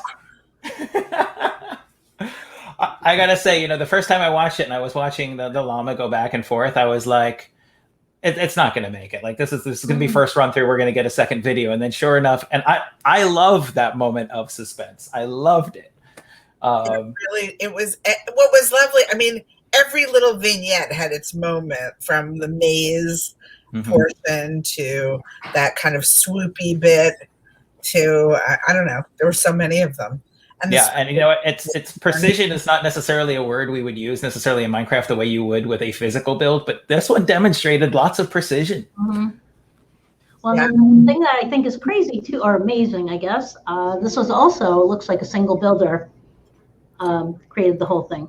I wonder, in the chat, they are in the chat, so if they could give us some info on that, by all means, prop yourself out. Florian and Nicholas, or something. I saw two names, but maybe. I thought in the credits. See, it is two. Yes, they had maybe two. It was two. Maybe it was. Okay, there were two. Is that Tricky Life? That is Tricky Life. That's our third place winner right Tricky there in the Life. chat. Nice. Congrats. And I guess their partner there as well. Congrats to both of you. Beautiful. Very cool. We loved it. Beautiful. And Tricky Life. Good job. We absolutely loved it. All right. Moving on to the second place winner in the senior division, with I think my favorite name of any team. So this is Team Legendary Potatoes from Penang, Malaysia. Legendary Potatoes. Let's check out the Legendary Potatoes. Go. We are the Legendary Potato. Today, my team will be presenting our machine, the Potato Killer. Our machine is about a lost potato, separated 100 miles from his family and friends. He has to ride in a minecart to get back home. But what dangers will we meet along the way? What dangers? Go, Potato Killer. Okay, so the potato is getting into the minecart, and button go. Oh god, these rams. Such big caps. Wheel. Oh my god. The potato almost fell into the lava. Bang. Good thing it didn't happen. Oh my god. Oh. I thought the potato was gonna die because of drowning. That's a red thing. Yeah, but good thing that the water level isn't that high. Water. And these rams look crazy enough. Okay, so why is there a chicken there? Oh, some help is needed. Okay. So the chicken is going to push the minecart, the potato. Oh yes. Okay, what's this? Why is there a pig hanging from a pulley? Oh, of course the pig is heavier than a chicken, so it would fail. Oh my god. And the potato is going to a slime bouncer, going up and up and up. Not referencing the movie, of course. Okay, so now it's going through a line of rails, and oh my god, it just fell. Oh my Good god. thing enough, there's something down there. Why is that a zombie pigman? Hello. Oh, why are you coming here? Oh god, he wants to kill the potato. That's safe now, I guess. Hey, Rehan. Oh, now the potato is flying up with a flying machine. Push. And the minecart is on the way. Okay. Back where it came from. Now, whoa, that's a big gap. Okay, so going up, going up. Wait, but is it stuck? No, it isn't stuck. Oh, it's just no. moving slowly. Oh my god. It looks stuck. Who made this? Is it still stuck? God. Is it stuck? Oh. Someone, what are you doing? Oh my god. Okay. Oh god, it fell into it. Oh Oh my god, god. those emus are trying to kill the potato. Oh my Okay, god. it's going up a corkscrew. And what's this? A flying machine like shaped suspiciously like a wedge? Wow. Who's that in the background? 2, 1. Okay, Oh my god. the wedge cut through the wall. That's a good thing. Why are there potatoes? Yeah. Oh, I know. It's the potatoes family. Godfather, He has mother, so many grandfather, family mother. members, right? Uncle, auntie. Cucu, cici, And a lot of niece, and nephew. siblings. So much siblings. Almost. Okay. To celebrate their reuniting, we're going to put some sprinkles on the cake.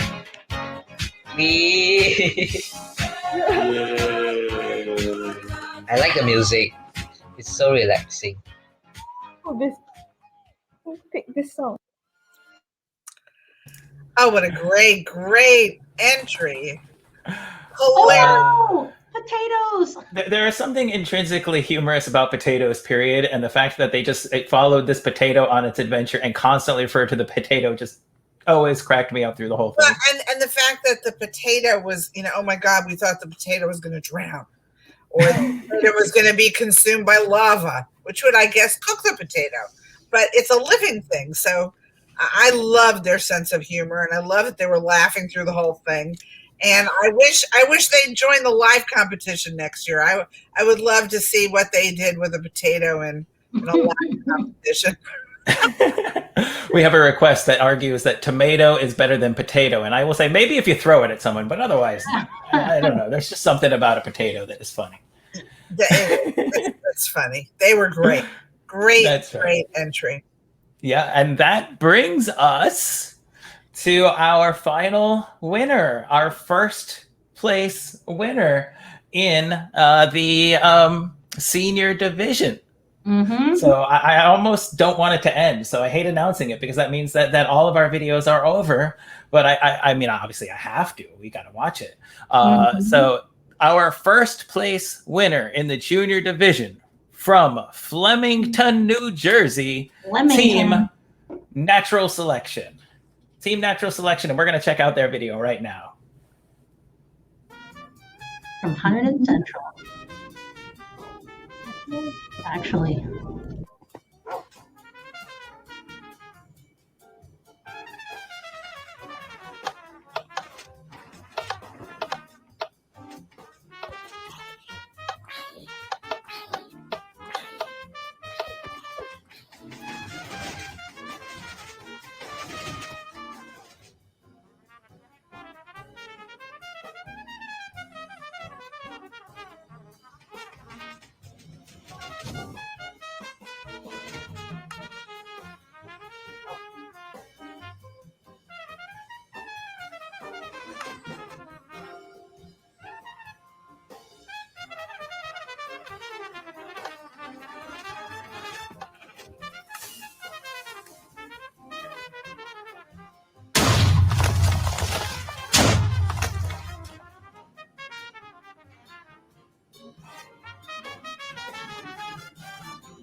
For the first challenge, the incline plane, there is this structure which has minecart rails going down it, and when the TNT cannon over there breaks these two blocks, the minecarts go down the incline plane. Second challenge, the pulley. There are sheep here, and essentially one goes up, this one, and this one goes down when activated, like such. With the screw, there are two screws. The first one is just using water and ice, where this item goes around and around until it reaches this pressure plate where it activates the pulley. And the second one is over here. It's activated by this activated rail, turns up, and you have this screw spiraling upwards, connecting to this chain of command blocks, which act as the animation for the guillotine. You see some of the frames over there. The guillotine goes down, cuts the head off like a wedge, and then the dragon head falls down. With the wheel and axle, there is this contraption where these chicken fall down and activate this, and this wheel propels the minecart upwards. For the final thing, the lever, there is this. It's already activated, but essentially you have a ton of drowned, and 1 to 24 of them. The weighted pressure plate activates and sends this TNT up, so it goes down and up. That's it.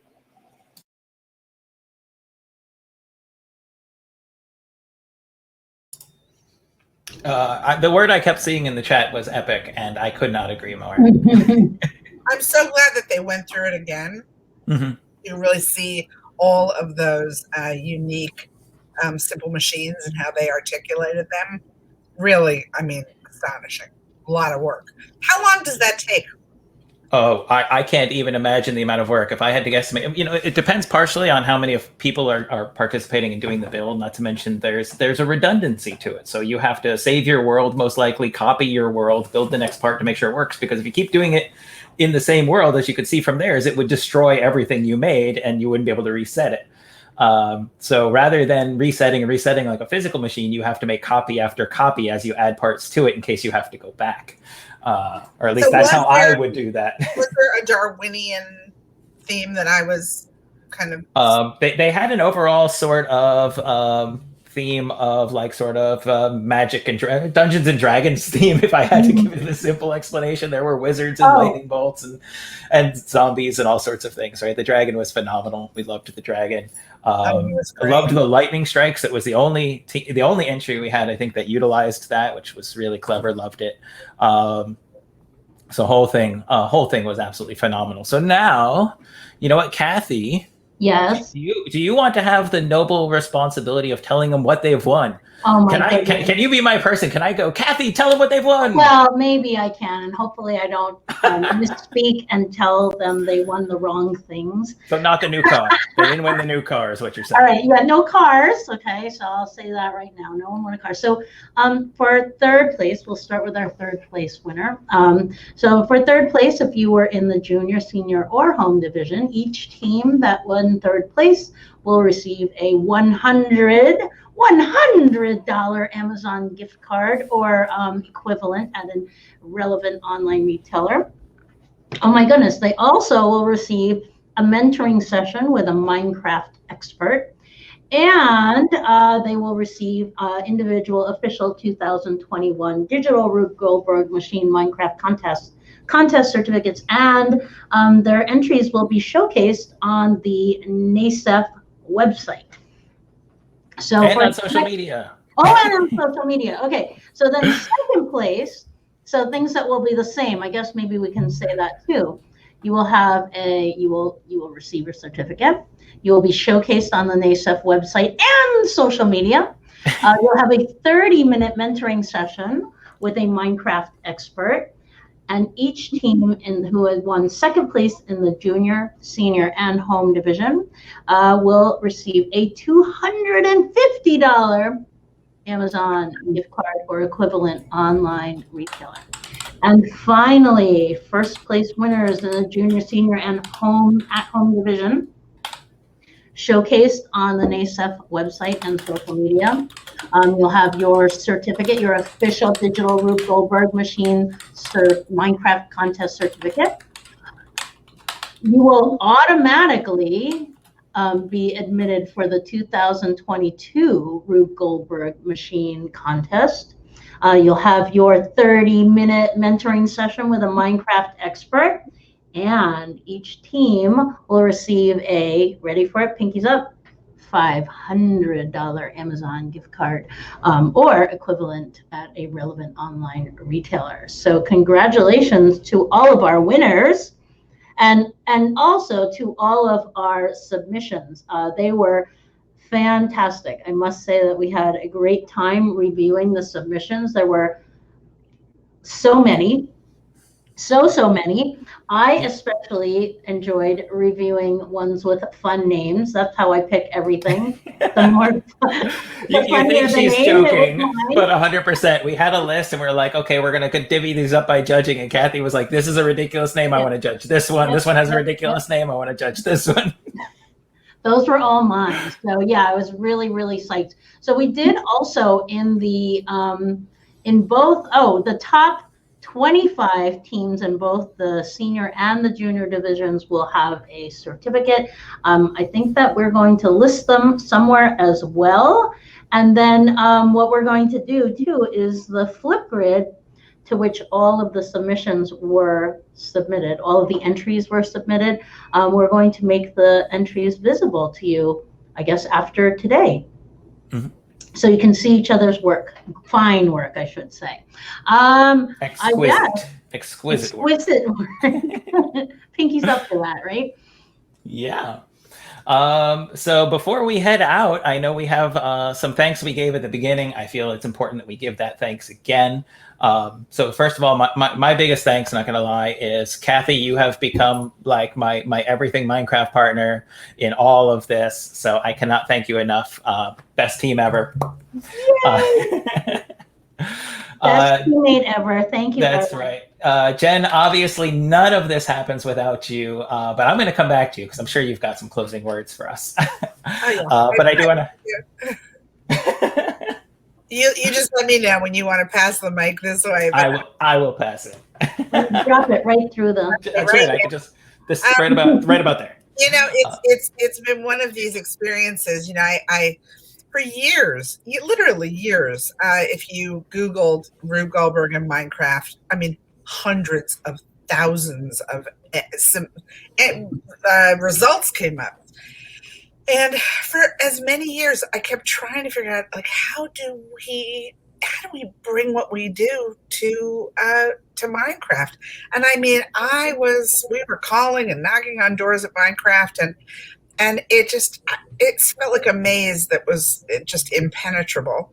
And then finally, we had a wonderful phone call with Kathy's husband, Steve, and that was the beginning of this beautiful relationship.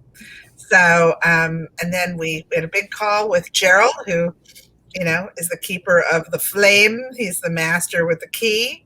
and we had a big Zoom with him, and he said, let's say, he said yes in the Zoom. And there we were off to the races. So, this has been such an incredible time for us, a great addition to what we were all needing during this time of, being kind of home and sequestered and, remote learning, etc. And it really opened my mind to what's possible in the digital sphere. I mean, I always say I'm an old lady, but you're teaching me new tricks. So we're never too old to learn. Never. I learned new stuff mostly from the kids. I learned tons of stuff from watching these videos that I'm like, all right, I have to go try that in Minecraft. Right? Didn't even think of that one. And Kathy and Eric and Mike behind the scenes, behind the curtain. This has been just a joyous, wonderful year, and I hope we get to do it again next. There was some call in the chat to see Mike's face. Mike has been with us on this journey and has been behind the scenes today. There's Mike. What's up? What's up is thank you. That is what's up. Thank you, Mike. Thank you for everything, Mike. There are mics blowing up in the chat now. He has emerged. We can't thank you enough for everything. First of all, Steve put a question mark on his mic, like he doesn't know you. I don't. Well, and Steve also said it continues to be a beautiful relationship. That is right. Mm-hmm. It's one that will definitely continue. So, yes. All right. As I said earlier, we will choose our physical competition task for 2022, and it'll be announced right after Labor Day. And so come back and find out, because whatever the physical task is for the Rube Goldberg Machine Contest, it echoes into the world of Minecraft. Kathy, I don't know if you have a picture of Steve you can hold up. There's a call to see Steve, but he's not behind the scenes right now. So. Is that there's a picture of Steve that he sent me. I don't know if it's going to be. It's not. Layla says don't show that one. It's not suitable for work. It's just funny.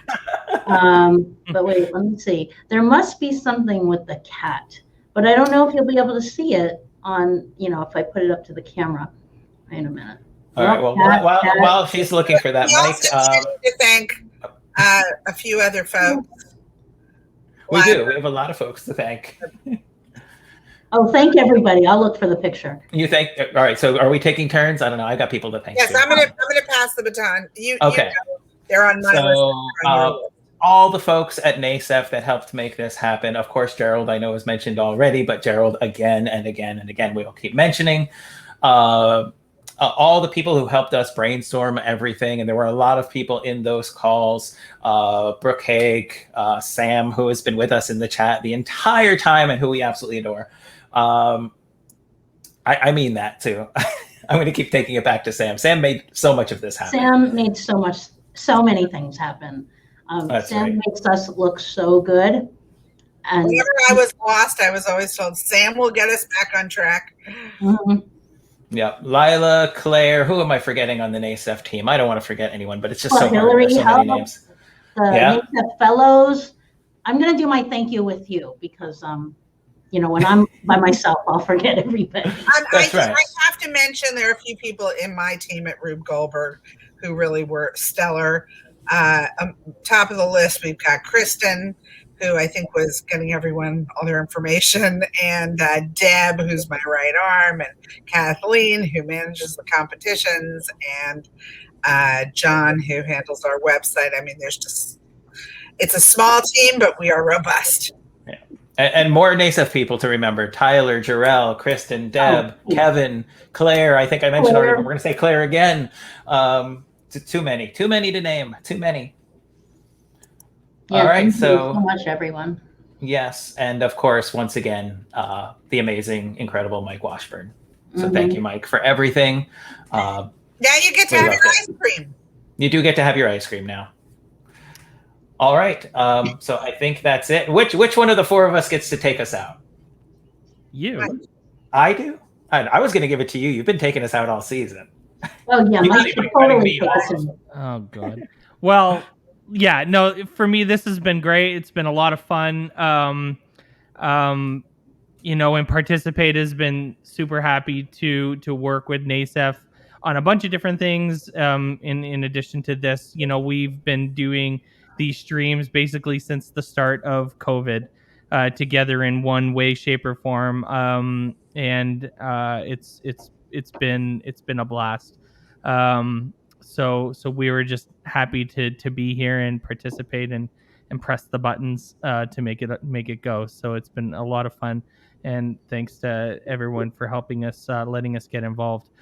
So on behalf of everyone who we just thanked, and on behalf of NASEF and the Rube Goldberg Foundation and Participate and all of us, thanks for watching.